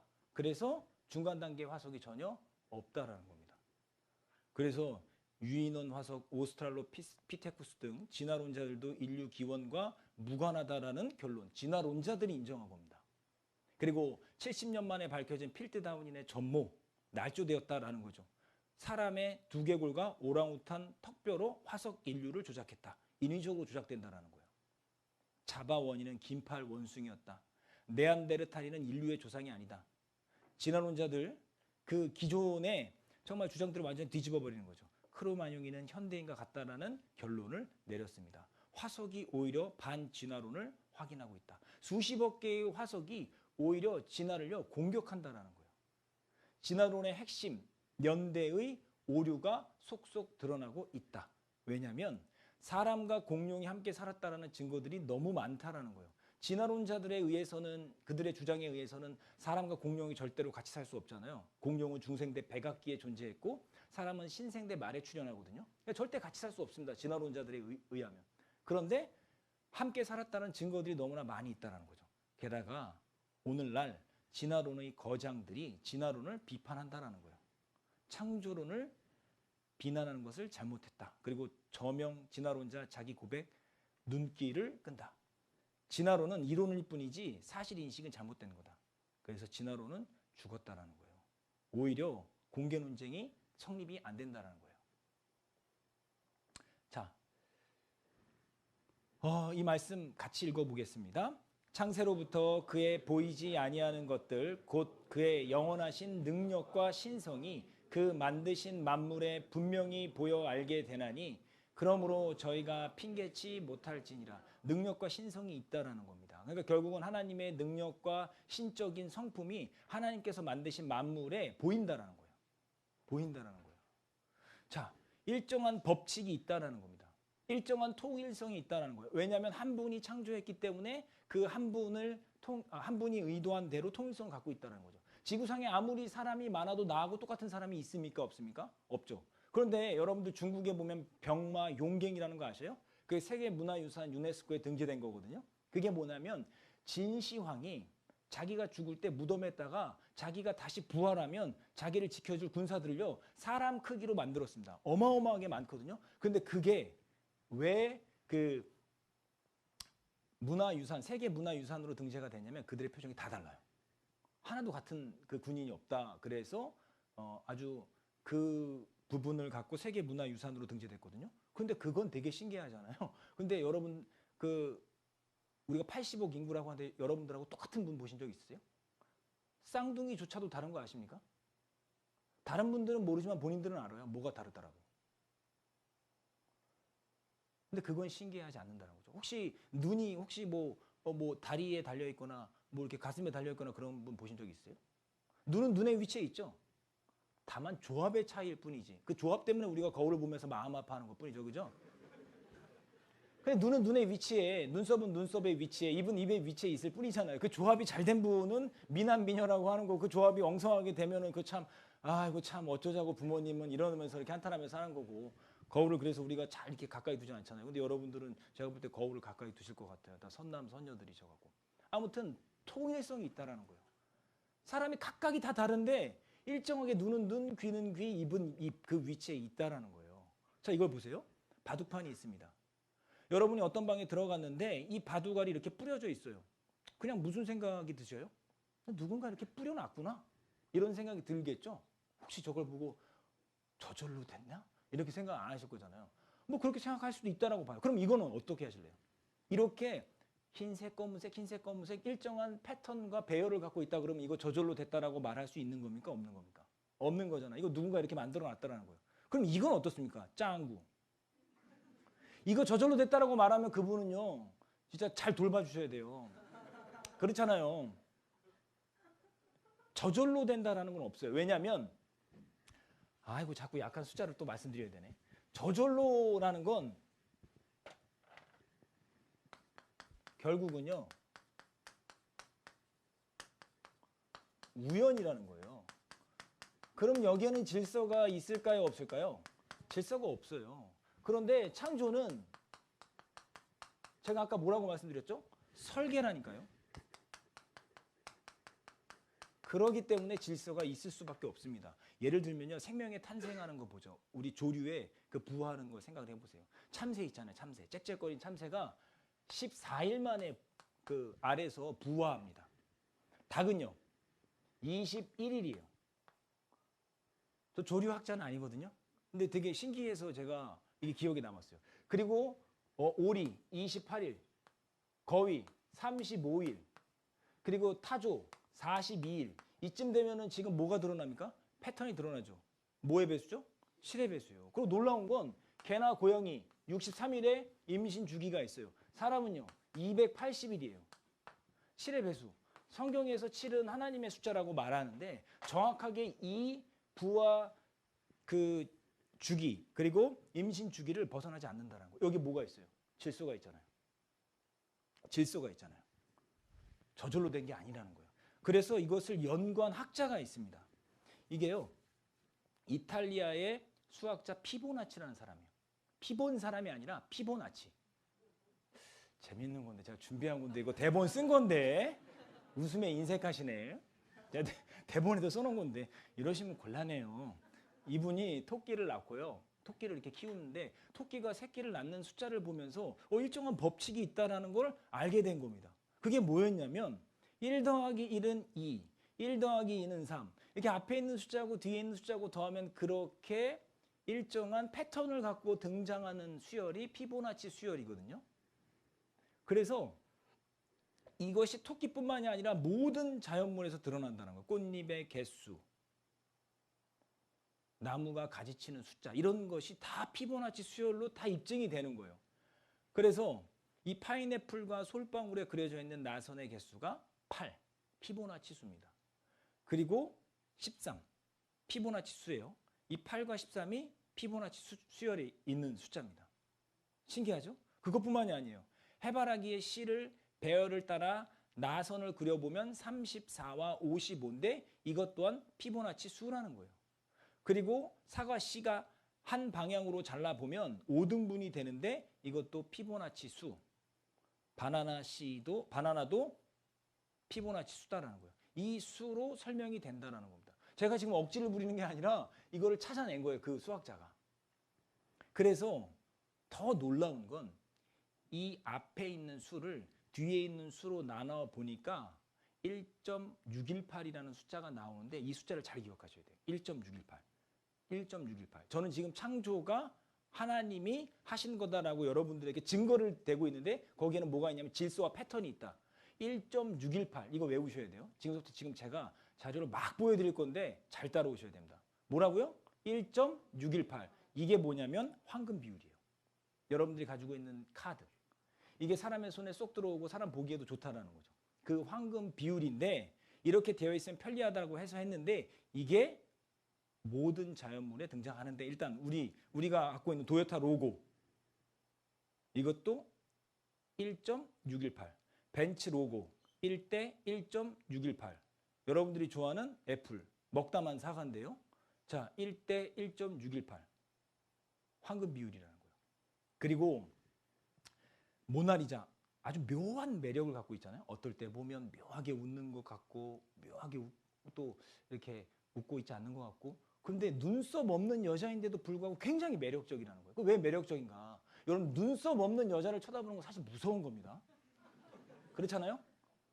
그래서 가끔 결혼하신 분들 아침에 일어나서 옆에서 자고 있는 그 색지를 봤는데 눈썹이 없어갖고 막 깜짝 놀라갖고 소스라치게 놀랐다라는 이야기도 있잖아요. 근데 이게 정말 그림 잘 그린 거예요. 눈썹이 없는데도 저렇게 아름답다. 여러분 눈썹 밀고 이 정도 나올 수가 없어요, 우리가. 그죠? 근데 놀라운 건 사람들이 이런 묘한 매력에 빠질 수밖에 없는 게 뭐냐면 이게 1대 1.618의 비율로 되어 있기 때문에 그렇다는 거예요. 이게 황금 비율이에요. 1대 1.618. 고사리 1대 1.618. 해바라기 1대 1.618. 장미 1대 이쯤 되면 대답해 주셔야죠. 나비의 날개 고동 달걀 치아 귀 DNA 나선 비율도 1대 1.618. 여러분들의 손과 팔의 길이의 비율도 1대 1.618. 여러분들의 손가락 뼈 그리고 인체 그리고 심지어 파도 치는 모양도 1대 1.618. 이걸 통해서 우리가 안정감을 느끼는 걸 아니까 사람들이 유명한 건축물 네노라는 아름다운 건축물의 그 비율도 1대 1.618. 여러분들이 잘 아시는 파르테논 신전, 피라미드, 미켈란젤로의 그림도 다 1대 1.618이라는 거예요. 태풍도요. 대륙도요. 이게 아프리카 대륙이에요. 심지어 우리가 살고 있는 은하까지도 황금 비율로 돼 있다는 겁니다. 이게 우연입니까? 질서와 패턴이 있다는 건 창조주가 있다는 거예요. 곰곰이 생각해 보셔야 돼요. 이사야 45장 18절에 보면 여호와는 하늘을 창조하신 하나님이시며 땅도 조성하시고 견고케 하시되 헛되이 창조치 아니하시고 사람으로 거하게 지으신 자신이라. 그 말씀에 나는 여호와라 나 외에 다른 이가 없느니라. 하나님께서 헛되이 창조치 아니하셨다라는 것은 여러분들 과학이 많이 발달했습니다. 그럼에도 불구하고 혹 지구라는 행성 말고 다른 곳에서 생명체가 발견됐다라는 거 들어보신 적 있어요? 추정만 할 뿐이지 증거를 가져온 적은 없어요. 그냥 찾아오는 게 뭡니까? 그냥 물이 흘렀던 흔적이 있는 것 같다 정도잖아요.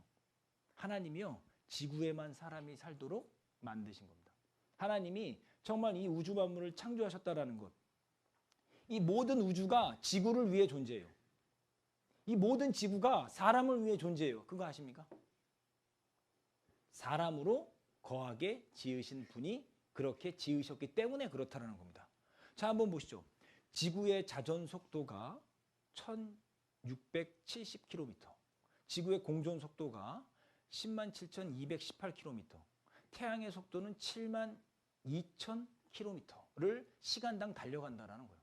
여러분들 혹시 어지러운 분 계십니까? 지금 이 자리에? 이렇게 막 지구가 자전하고 있고 심지어는 돌면서 또 뭐 태양을 중심으로 이렇게 돌고 있어요. 그런데 막 어지러운 분 있어요? 근데 이 태양도 가만히 있지 않는다니까요. 시간당 72,000km를 달려가고 있다니까요. 근데 우리는 어지럽지 않잖아요. 왜 그런지 아세요? 완벽하게 일정한 속도로 달려가고 있기 때문에 그런 거예요. 우리가 예전에는 과학 시간에 태양이 있고 태양을 중심으로 지구가 뱅글뱅글 돌아가는 걸 생각했지만 최근에는 그렇지 않다라는 것을 밝혔습니다. 태양이 지금 달려가고 있는 거예요. 시속 72,000km로 달려가고 있는 거예요. 거기에 지구를 달고요. 우리 태양계를 달고 끌고 가고 있는 거예요. 그런데 부딪히나요? 우리가 어지러움 느끼나요?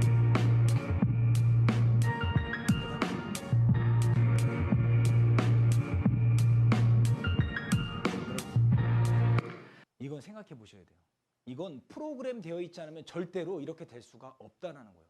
프로그램이 되어 있다는 것은 결국은 누군가가 창조하셨다는 거예요. 제가 지금 억지 부리는 게 아니잖아요. 만약에 제가 억지 부리고 있다라고 말씀하시는 분이 오히려 억지 부리는 겁니다. 저는 증거를 보여드리고 있잖아요. 자, 게다가요, 지구는요, 연평균 기온이 15도라는 겁니다. 이 15도가 보통 일이 아니에요. 인간이 살기에 안성맞춤이라는 거예요. 게다가 지구의 위치는 어떻습니까? 지구가 태양으로부터 1억 5천만 킬로미터를 정확하게 띄어서 공존하고 있다는 거죠. 만약에 조금만 더 앞으로 가면은 다 어떻게 됩니까? 다 타버려요. 조금만 더 뒤로 가면 어떻게 되냐면 다 얼어버려요. 생명의 필수 요건인 물이 액체로 존재하기에 가장 적합한 거리가 태양과 지구의 거리라는 겁니다. 그래서 그것을 골디락스 존이라고 말해요. 생명체 거주 가능 영역이라고 하는데 지구 말고는 발견된 데가 없어요. 지구만 이 거리를 공존하고 있다는 거예요. 지구의 크기도 참 신기한데요. 질량이 33만 대 1이라는 겁니다. 지구보다 지금 지구보다 좀 더 크면 어떨까? 그럼 대한민국 땅도 좀 커지고 좋을 텐데. 그런데 대륙이 넓어지잖아요. 커지면 어떻게 되냐면 생명이 살 수가 없다는 거예요. 중력이 세져 버리니까 파괴적인 대기권이 형성돼서 사람이 살 수 없다라고 합니다. 그러면 지구가 작아지면 어떨까요? 질량과 중력이 약해지기 때문에 산소가 다 바깥으로 나가서 사람이 살 수 없다라는 거예요. 완벽한 크기로 33만 대 1 프로그램 되어 있는 거라니까요. 그리고 지구의 축이요. 23.5도 기울어져 있는 겁니다. 그리고 지구의 질량이 59조 8천억 톤인데요. 태양과의 거리가 1억 5천만 킬로미터라고 되어 있잖아요. 이게 23.5도로 기울어져 있는데 이것은 절묘한 기울기라 그러고 천문학자들은 기적과도 같은 질서라고 말하는데 왜냐하면 이것이 기울어져 있기 때문에 이것이 사계절을 가져오고요. 지구가 썩지 않도록 바닷물이 썩지 않도록 도와준다는 거예요. 만약에 자전축이 수직일 경우에는 태양이 비치는 각도가 같기 때문에 더운 곳은 계속 덥고 추운 곳은 계속 추운 겁니다. 그런데 기울어져 있는 상태에서 자전을 하기 때문에 지구가 골고루 뭐 하고 있냐면 데워지고 식고 이렇게 한다라는 거예요. 그리고 또 놀라운 게 있어요. 목성과 토성. 이게 정말 대단합니다. 목성과 토성이 있는데 이것은 별로 쓸모없는 것 같은데 제가 아까 우주가 지구를 위해 존재한다고 말씀드렸잖아요. 목성과 토성이야 돌면서 뭘 하냐면 지구를 향해 날아오는 운석들을 다 막아줍니다. 그리고 미처 막지 못한 것은 누가 막아주냐? 달이 막아줘요. 그래서 달 분하고 보셨죠? 영광의 상처들이에요. 여러분들이 지금도 걱정 않고 살아갈 수 있도록 하나님께서 그렇게 창조하셨다. 반드시 이게 지적인 설계가 있어야만 가능한 거잖아요. 절대 우연히 이러한 고도의 설계가 성립될 수는 없다라는 겁니다. 그래서 지구에 생명체가 존재하는 것은 기적이다. 기적이다. 정말 지구는 아주 날카로운 그 칼날 위에 서 있는 거다. 하나 20만 가지의 조건이 성립돼야지 생명체가 살 수 있다라고 말하는데요. 그런데 그 20만 가지 중에 하나만 틀어져도 우리는 그냥 멸망할 수밖에 없다라고 말하니까 칼날 위에 서 있는 지구라는 표현이 아주 적절한 것 같아요. 자, 가장 악명 높은 무신론자가 있습니다. 앤서니 플루라는 사람인데요. 정말 유명한 무신론자였는데 그가요 말년에 하나님이 있다라고 인정해요. 그리고 존재하는 신이다라는 책을 저술을 합니다.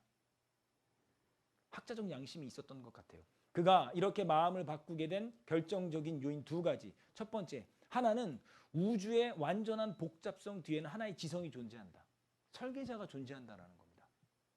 두 번째, 물리적 우주보다 훨씬 더 복잡한 생물체들의 완전한 복잡성은 지적 근원에 의해서만 설명될 수 있다라는 거예요. 그러니까 어떤 시인은 말했잖아요. 풀잎 하나에도 우주가 있다고요. 우리의 생명체가 우리의 생명이 저절로 될 수가 없다라는 거예요. 그래서 학자들도요 이렇게 인정합니다. 마틴 리즈 우주론자인데요. 물리학자들이 어디를 보든지 그들은 미세 조정의 사례들을 본다. 파인 튜닝이라고 하잖아요. 아주 미세하게 조정되어 있다는 거예요. 무엇을 위해서요? 우리를 위해서. 지구를 위해서, 지구 안에 살고 있는 사람들을 위해서라는 거죠. 만일 누군가가 보여주는 놀라운 특징을 보고도 놀랍지 않다고 말한다면 그 사람은 일부러 그 놀라운 사실을 부인하고 있는 것입니다. 이 특징들은 믿을 수 없을 만큼 놀랐습니다. 데이비드 도이치라는 물리학자가 이러한 말을 했다라는 거예요. 결국은 우리는 고도로 놀라운 능력자가 설계한 세상 가운데 살고 있다라는 겁니다. 영상 하나 보시죠. Exact size is such that it gives us total eclipse cover.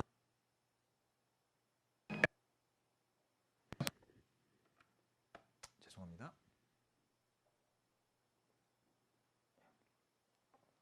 지금 여러분들이 보고 계시는 장면은요. 방송 사고라는 거거든요. 네, 곧 나올 겁니다. 네. 예. 잠깐 주무실 분들은 주무시고 계세요. 깨워드릴게요. 잠깐. 아 이게 갑자기 다운이 됐네요. 예, 그러면 그 일식과 월식을 아시잖아요. 일식과 월식. 저거 좀 될 동안 제가 좀 설명을 해드릴게요. 주무시는 분들 좀 깨워주시고요. 이제 보여드린 영상이 이거거든요. 지구가 여기에 이렇게 있어요. 그리고 여기에는 달이 있거든요. 그리고 여기에는 태양이 있습니다. 지구에서 달까지의 거리를 1이라고 하고 달의 질량을 1이라고 하면 지구에서 태양까지의 거리를 400이라고 할 수 있거든요. 그러니까 정확하게 태양이 달에 의해서 가려지잖아요. 그것이 이 비율 400, 이 지구에서 달까지의 거리가 400이라는 그 비율이고 이 달과 태양의 비율이 400이라는 거거든요. 그래서 정확하게 지구에서 볼 때 달을 통해서 태양이 이렇게 가려지는 거예요.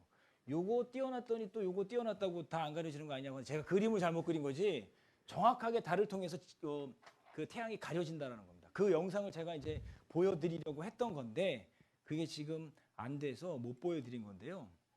오늘 끝나고 남으시면 제가 보여드릴게요.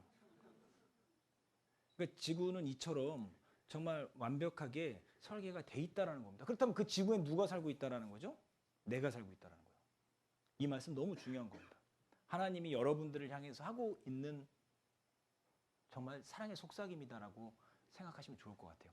이사야 49장 5절인데요. 같이 읽어보도록 하겠습니다. 나는 여호와 보시기에 존귀한 자라. 나의 하나님이 나의 힘이 되셨도다. 정말 여러분들이 배우고 익히고자 하는 마음이 있다면 하나님께서 여러분들이 깨달을 수 있도록 도와주실 거예요. 여러분들의 힘이 하나님이 되어주실 거예요.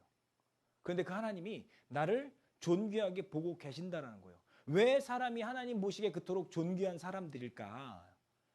왜냐하면 여호와 하나님이 흙으로 사람을 지으시고 생기를 그 코에 불어 넣으시니 사람이 뭐가 됐다고요? 생령이 된지라. 살아있는 영이 됐다라는 거예요.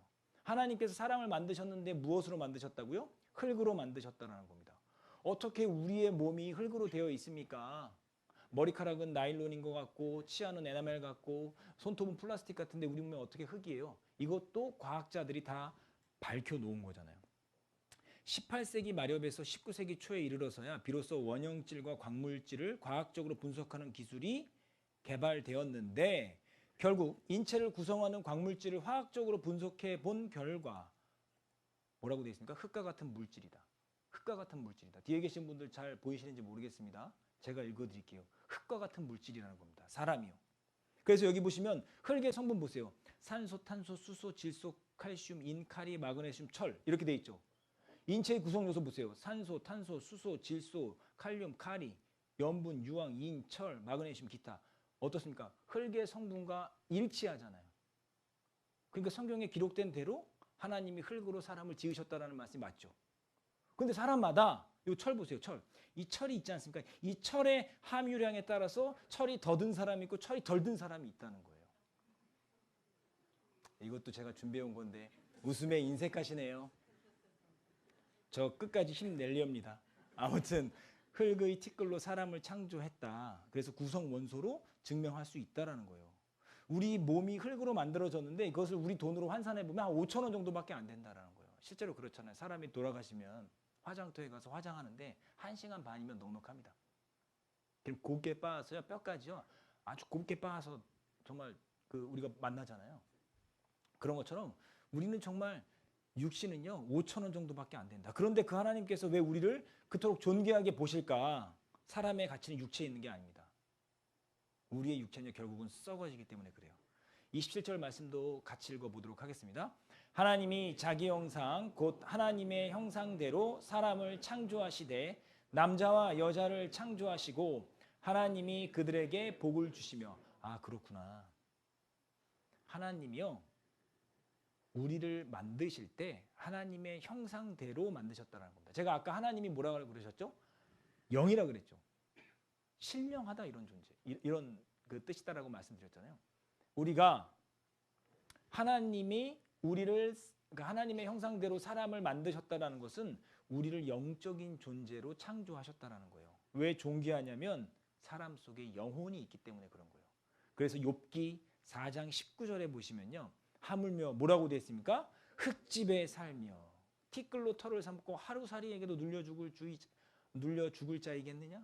우리 흙집에 살고 있잖아요. 지금 우리는 흙집에 살고 있습니다. 그냥 조금 좋은 흙이냐 조금 덜 좋은 흙이냐 이 차이일 뿐이지 사실은 우리 다 똑같은 흙집에 살고 있다라는 거예요. 그래서 고린도후서 5장 1절에 보시면 만일 땅에 있는 우리의 장막집, 이게 흙집입니다. 이것이 무너지면 하나님께서 지으신 집, 곧 손으로 지으신 것이 아니요 하늘에 있는 어떤 집이요? 영원한 집. 그 집이 우리에게 있는 줄 아나니. 결국은 여러분들과 여기를 함께 가고 싶다라는 거예요. 여러분들 이 자리에 모신 건 그냥 종교 생활에서 착하게 살아라, 이게 아니다라는 거예요. 여러분들이 우리와 함께 성경을 통해서 이 하늘에 있는 영원한 집을 같이 갈 수 있도록 성경을 배워보자라는 겁니다. 자, 칠판을 잠깐 보세요. 이제 시간이 얼마 남지 않았거든요. 제가 막 조급해지고 있는 게 보이십니까? 준비한 건 많은데 여러분들 오늘 늦게 하면 내일 안 와. 핑계대. 강사가 말이야 막 약속 시간 안 지키고 2시간이라 그러면서 막 자기가 하고 싶은 말 다 하고 막 이상한 농담 썰렁한 농담하고 막 그러면서 막 웃음을 강요하고 말이야 앞에 섰다고 말이야 막 이러면서 막 그래요. 그래서 어쨌든 그 약속된 시간에 맞춰야 되는데 중요한 건 우리가 생각해 볼 것들을 제대로 생각해 보자라는 거예요.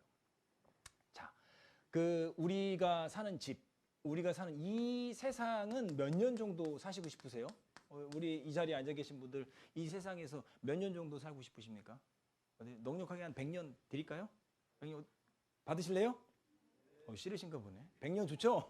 좋아. 이 세상에선 좋아요. 이 세상에서 100년 좋습니다. 100년 사는데 성경에서는 뭐라 그랬냐면 어떤 집이냐 그랬냐면 흙집이다라 그랬어요. 여기서 만세하고 잘 살고 있습니다. 뭐 어떤 사람들은 여기다가 자기 이름이 있겠죠? 저는 김영도입니다. 여러분들의 이름이 있죠? 흙집이에요.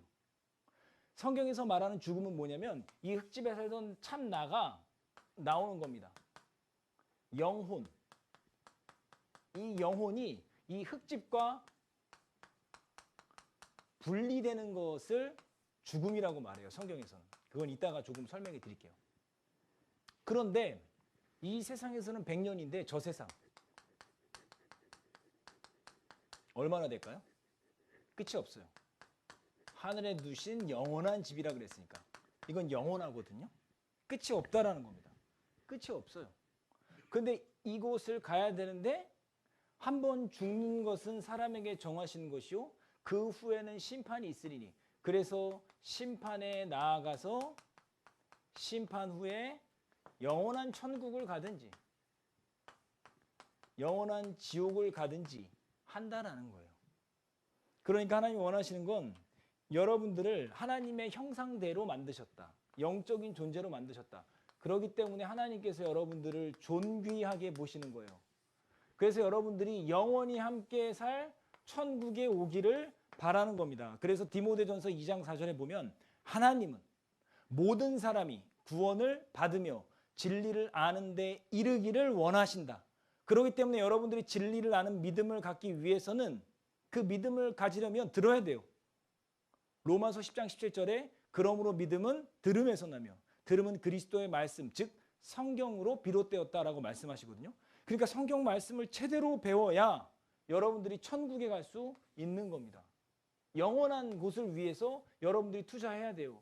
여러분들 정말 이 세상에서 100여 년 남짓 사는데 좋은 집에서 살라고 청약도 붙고 열심히 밤낮 없이 일하고 정말 몸을 혹사하면서 건강을 해쳐가면서 열심히 사시잖아요. 그러면 여기서 살 것도 준비하셔야 돼요. 그런데 어렵지 않다라는 거예요.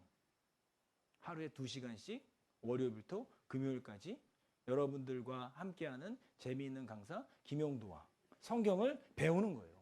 어려운 거 아니잖아요. 여러분도 지금 뭐 하셔요? 앉아 계셔요? 서 계셔요? 저는 서 있잖아요. 힘들어요. 다리가 후들후들 거립니다. 그런데 뭐 합니까? 여러분들 함께 천국 가자고. 여러분들 옆에 인도에 오신 분들이 있잖아요. 한번 쳐다보셔요. 여러분들 인도에 오시면 쳐다보셔요. 여러분들 왜 인도에 왔을 것 같아요? 혹시 나를 데리고 가면 교회에서 상금 줍니까? 이런 분들이 가끔 있더라고요.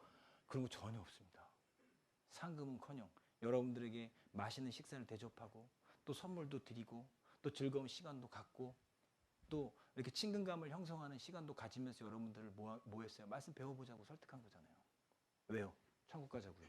여러분들 하나님이 존귀히 보시는 하나님을 닮은 영혼을 갖고 있는 분들이잖아요. 여러분들 기억하셔야 돼요. 여러분들 5만 원짜리 지폐가 있습니다. 5만 원짜리 지폐가 있는데요. 그 5만 원짜리 지폐의 가치는 얼마죠? 5만 원이잖아요. 그걸 제가 구겼어요. 받으실래요? 그래요? 구겨갖고 제가 발로 막 밟았어요. 받으실래요? 그럼 제가 화장실에다 빠뜨렸는데 꺼내갖고 받으실래요? 가치가 바뀌어요, 안 바뀌어요? 그렇죠.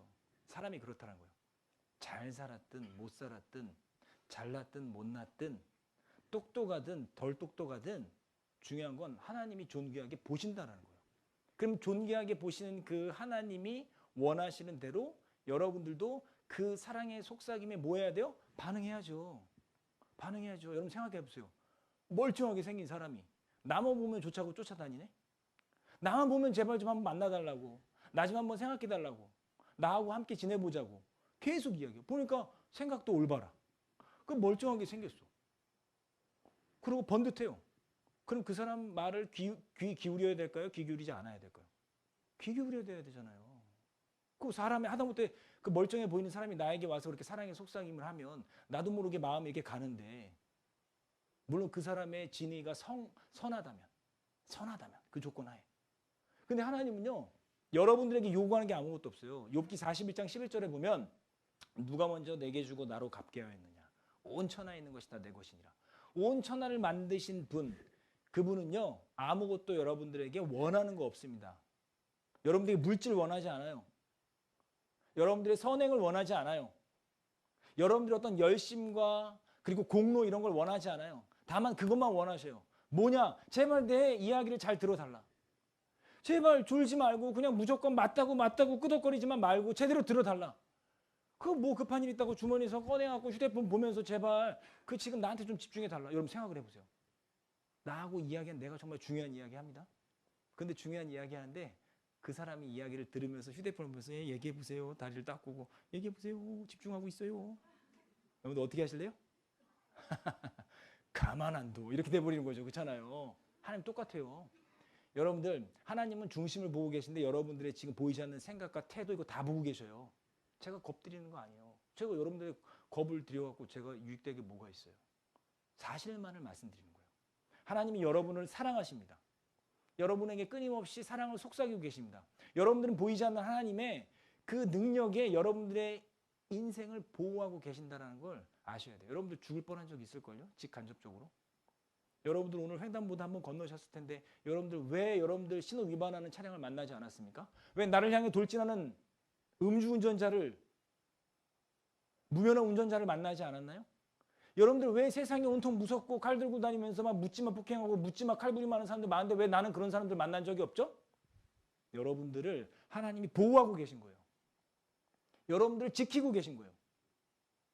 오늘 하루 잠자리에 들었다가 내일 일어나지 못하고 떠나는 분들이 얼마나 많은데요. 나는 오늘도 아침에 건강한 모습으로 일어났다라는 거예요. 여러분들이 구원받길 간절히 원하는 게 하나님의 뜻이라는 겁니다. 그러니까 우리가 얼마나 가치 있는 사람인지를 내가 알아야 돼요. 그래서요, 이 말씀 보세요. 같이 읽어보시죠. 나의 이 가죽 이것이 썩은 후에 내가 육체 밖에서 하나님을 보리라. 이것이 성경에서 말씀하시는 죽음이에요. 이것을 증명할 방법이 저는 많아요.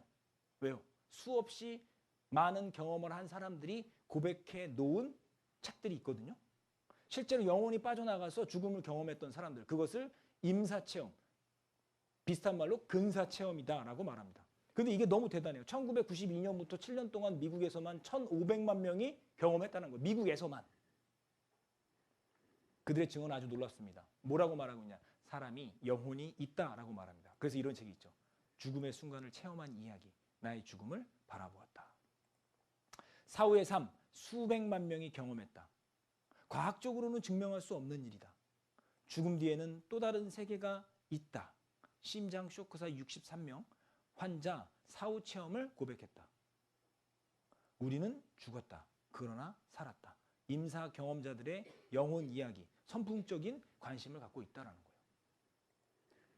자, 이런 책들이 너무나 많이 있어요. 죽음의 터널 뒤에 신과 빛의 세계였다. 영혼이 몸을 빠져나와서 영원한 세계로 옮아가는 것을 뭐 했다고요? 경험해 본 사람들이 있다라는 거예요. 그런데 이 분야의 거장이 레이몬드 무디 박사입니다. 이분은 죽었다 살아난 사람들 150명을 일일이 만나서 인터뷰해서 그들이 공통적으로 증언하는 것을 기록해 놓은 책인데 이게 아주 선풍적인 인기를 끌었거든요. 그래서 이 책에서는 결국 무엇을 말하냐면 이 세상 후에 세상이 있다. 죽음 이후의 삶이 있다는 무슨 증거가 있다고요? 압도적인 증거. 희박한 증거가 아니야. 압도적인 증거가 있다는 거예요.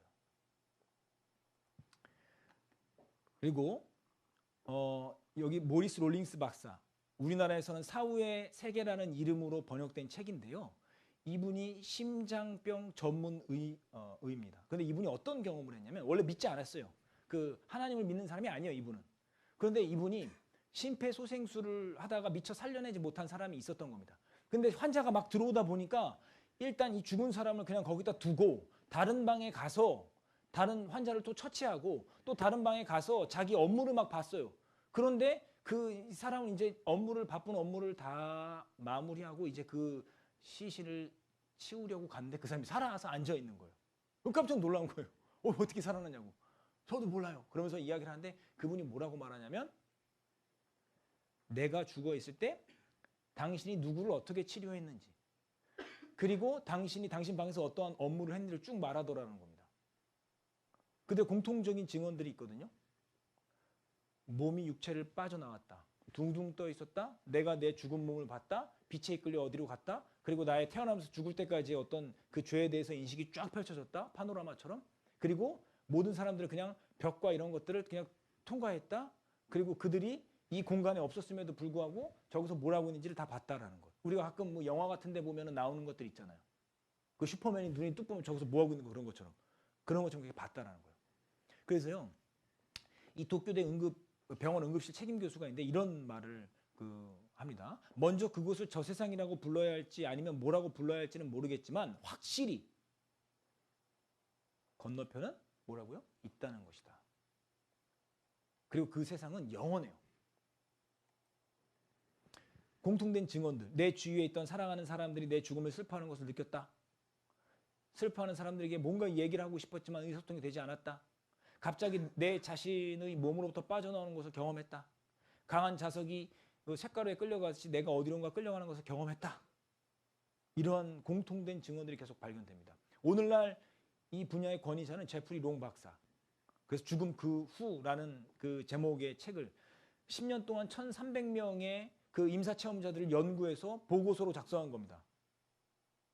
죽음 뒤에 그 사후의 세계는 반드시 있다라는 거예요. 이건 분명히 있다라고 말하는 겁니다. 그래서 9가지 증거 정리해 봤더니 그분이 정리한 겁니다. 명료하고 선명한 의식, 현실적인 유체 이탈을 경험했다. 고양된 감각들, 전신 마취 중에도 의식이 있었고 완벽하게 삶을 회고했고 죽은 가족과 만나기도 했고 어린 아이들도 경험해 봤고 전 세계적으로 일관성이 있으며 깨어난 뒤에 사후 세계가 있다는 것을 알았기 때문에 삶이 획기적으로 변화됐다라는 겁니다. 이들은 깨어난 뒤에 삶이 변화된다라는 거죠. 그래서 이러한 일들을 경험한다라는 겁니다. 유체 이탈을 경험하고 자기 육신을 보고 그리고 자기가 살았던 모든 삶이 한순간에 쭉 펼쳐진다라는 거죠. 파노라마처럼.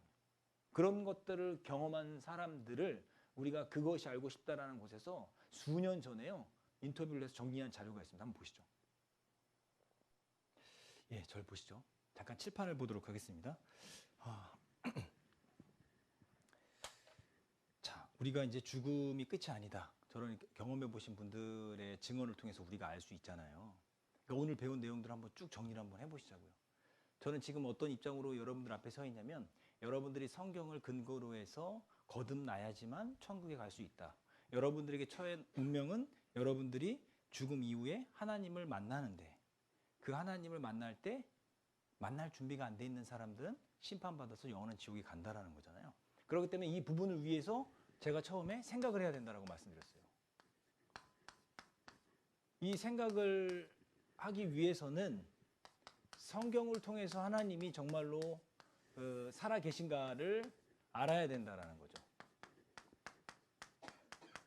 그래서 저는 그것을 증명하기 위해서 이 세상은 태초에 하나님이 천지를 창조하셨다라는 창세기 1장 1절 말씀을 갖고 저는 창조하신 하나님께서 지극히 높은 지혜와 능력으로, 성경에서는 아까 능력과 신성이라고 돼 있었잖아요. 그것을 갖고 일정한 질서로서 그리고 패턴을 갖고 이 세상을 창조하셨다라는 증거를 계속 보여드렸어요. 1대 1점 벌써 있었어요? 1대 1.618 그죠? 여러 가지 자료를 보여드렸잖아요. 진화론이 틀린 이유에 대해서도 말씀드렸습니다. 절대로 생명체는 저절로 될 수 없다라는 것을 말씀드렸잖아요. 그리고 우리는 결국 죽는다라는 거예요. 그런데 이 죽음은 예정되어 있지 않기 때문에 무엇보다도 시급하게 이 문제를 해결하기 위해서 노력을 기울여야 된다는 겁니다. 우리를 만드신 하나님을 만날 준비를 하셔야 된다는 거죠. 그러기 위해서는 정말로 성경을 통해서 하나님이 살아계시다라는 것을 믿어야 돼요. 그래서 히브리서 11장 1절에 보면 하나님께 나아오는 자는 반드시 먼저 해야 될 게 있는데 뭐냐면 그가 계신 것과 하나님이 계신 것을 아셔야 돼요. 두 번째는 뭐냐? 그가 자기를 하나님을 찾는 자들에게 상 주시는 이심임을 믿어야 한다. 두 가지를 믿으셔야 돼요. 여러분들이 하나님이 살아계시다라는 것을 성경을 통해서 아셔야 되고, 그리고 성경을 통해서 하나님을 올바로 알게 되면 하나님을 찾는 사람들에게 하나님이 영생, 영원한 생명이라는 선물을 허락해 주신다라는 것을 믿어야 된다는 거예요. 그러니까 여러분들 굉장히 중요한 자리에 오신 거예요. 그래서 이것을 저는 내일하고 모레까지 하나님이 살아계시고 성경이 사실이다라는 것을 알려드릴 겁니다. 그래서 오늘은 천지 만물을 통해서 창조된 것들, 천지 만물을 통해서 하나님이 살아계시다라는 것을 말씀드릴 거고, 이거 오늘은 다 말씀드렸고요. 그리고 내일은 제가 역사를 통해서 하나님이 증거를 만들어내셨고, 증거를 숨겨두셨고, 그 증거를 통해서 하나님이 살아계시다라는 증거, 영혼과 영원한 세계가 있다라는 것을 말씀드렸잖아요. 내일은 역사에 관련된 것, 과연 인간 역사는 어디로부터 시작됐는가, 그것에 대한 증거가 있냐 없냐, 그런 내용을 쭉 살펴볼 거고요. 세 번째는 이스라엘이라는 민족을 통해서 3일째 수요일입니다. 이스라엘이라는 민족을 통해서 하나님이 살아계시다라는 것을 증거해 드릴 거예요. 여러분들이 잘 들어보시면 돼요. 여러분들 충분히 판단하실 수 있는 지혜가 있으시기 때문에 그런 내용을 통해서 하나님이 살아계시다라는 것을 여러분들이 충분히 배우실 수 있으리라 생각이 듭니다. 그래서 결국 여러분들이 열린 마음으로 성경을 배우시기만 한다면 결국은 하나님이 실제하신다, 존재하신다라는 것을 여러분들은 인정하실 거예요. 그리고 그 뒤에서 여러분들에게 끊임없이 사랑의 속삭임을 하고 계시는 하나님을 만나게 되실 거예요. 부인할 수 없는 사실이니까요. 마지막 말씀 한번 읽어보시죠. 같이 읽겠습니다. 너희는 귀를 기울이고 내게 나와 들으라. 그리하면 너희 영혼이 살리라. 여러분들의 영혼이 지금 어떻다라는 겁니까? 죽어 있다라는 거예요. 이 성경에 의거하면. 왜 죽어 있냐면 하나님과 무관한 삶을 살았잖아요. 난 하나님을 알려고도 노력하지 않았고 제대로 알지도 못했다라는 거예요. 어떨 때는 하나님을 오해하기도 했고 어떨 때는 하나님을 원망하기도 했다라는 겁니다. 그렇기 때문에 우리는 우리의 영혼이 하나님 앞에 죽어 있다라는 겁니다. 이건 제가 나중에 다시 설명해 드릴게요. 그런데 우리 영혼이 살기 위해서는 귀를 기울여야 돼요. 그리고 나와서 들어야 돼요. 누구의 말씀을요? 하나님의 말씀을 들어야 된다는 겁니다.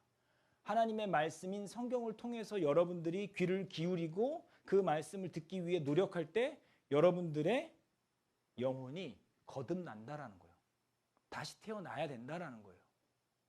거듭나는 게 뭐냐라고 말씀할 수 있겠지만 모든 조류는 다 무엇으로 태어납니까? 알로 한번 태어납니다. 그리고 알로 태어난 그 조류는 그 알을 부화해서 새로운 모습이 드러나죠. 우리 자연계에는 그런 일들이 많이 있어요. 우리의 영혼이요, 정말 거듭나야 된다는 겁니다. 어떤 학자들은 이렇게 말합니다. 현대인은 죽었다. 왜요? 자기에 대해서 너무 생각하지 않는다는 거예요. 고민하지 않는다는 겁니다. 고민하셔야 돼요. 한 주간. 그 부분을 좀 부탁드리고 싶고요. 그리고 마지막으로 드리고 싶은 말씀은 오늘 참여해 주신 분들 중에서 옆에 있는 분이 졸라서 오늘만 그래 뭐 오늘 한번 가주지 라고 이야기하셨을 수도 있어요. 근데 정말 저 간곡하게 부탁드리고 싶습니다. 이건 저를 위한 게 아닙니다. 그리고 옆에 여러분들을 인도한 분들을 위한 것도 아니에요. 여러분들을 모르긴 몰라도 인도한 그분들은 아마 천국 갈 확신이 있을 거예요. 궁금하시면 끝나고 한번 물어보셔요. 그분들이 여러분들을 뭐 하냐면 강권에서 데리고 온 거예요. 그런데 끝까지 배우셔야 돼요. 배움이라는 건 지속성과 꾸준함을 통해서만 어떤 결과를 얻어낼 수 있다라는 겁니다. 그렇지 않습니까? 여러분들이 뭔가를 이룩하자면, 그리고 이것보다 더 중요한 내용은 없잖아요. 죽음과 그 후의 삶에 대한 문제보다 더 우선하는 건 없습니다. 그것을 위해서 이번 한 주간 정말 귀한 시간을 여러분들이 내어주셨으면 좋겠습니다. 저도 최대한 여러분들이 잘 알아들으실 수 있게 쉽게 설명하도록 하겠습니다. 오늘 함께해 주셔서 감사합니다. 기도하겠습니다. 사랑의 하나님 감사합니다. 오늘 성경을 통해서 하나님이 살아계시고 성경이 사실임을 알려주심에 참으로 감사드립니다. 이 시간을 통해서 정말 진지하고도 정직한 마음으로 하나님이 살아계시고 성경이 사실이라는 것을 깨달아 알 수 있도록 도와주시길 간절히 바라고 원합니다. 귀한 분들, 우중 가운데에서도 귀한 시간을 내어주셨습니다. 주님께서 축복해 주시고 귀갓길도 안전하게 지켜주셔서 내일 또 건강한 모습으로 만날 수 있도록 도와주시길 간구합니다. 이후에 모든 시간을 주님께만 의지하며 저희를 사랑하셔서 모든 사람이 구원받기를 간절히 원하시는 예수 그리스도의 이름으로 기도드렸습니다. 아멘. 고생하셨습니다.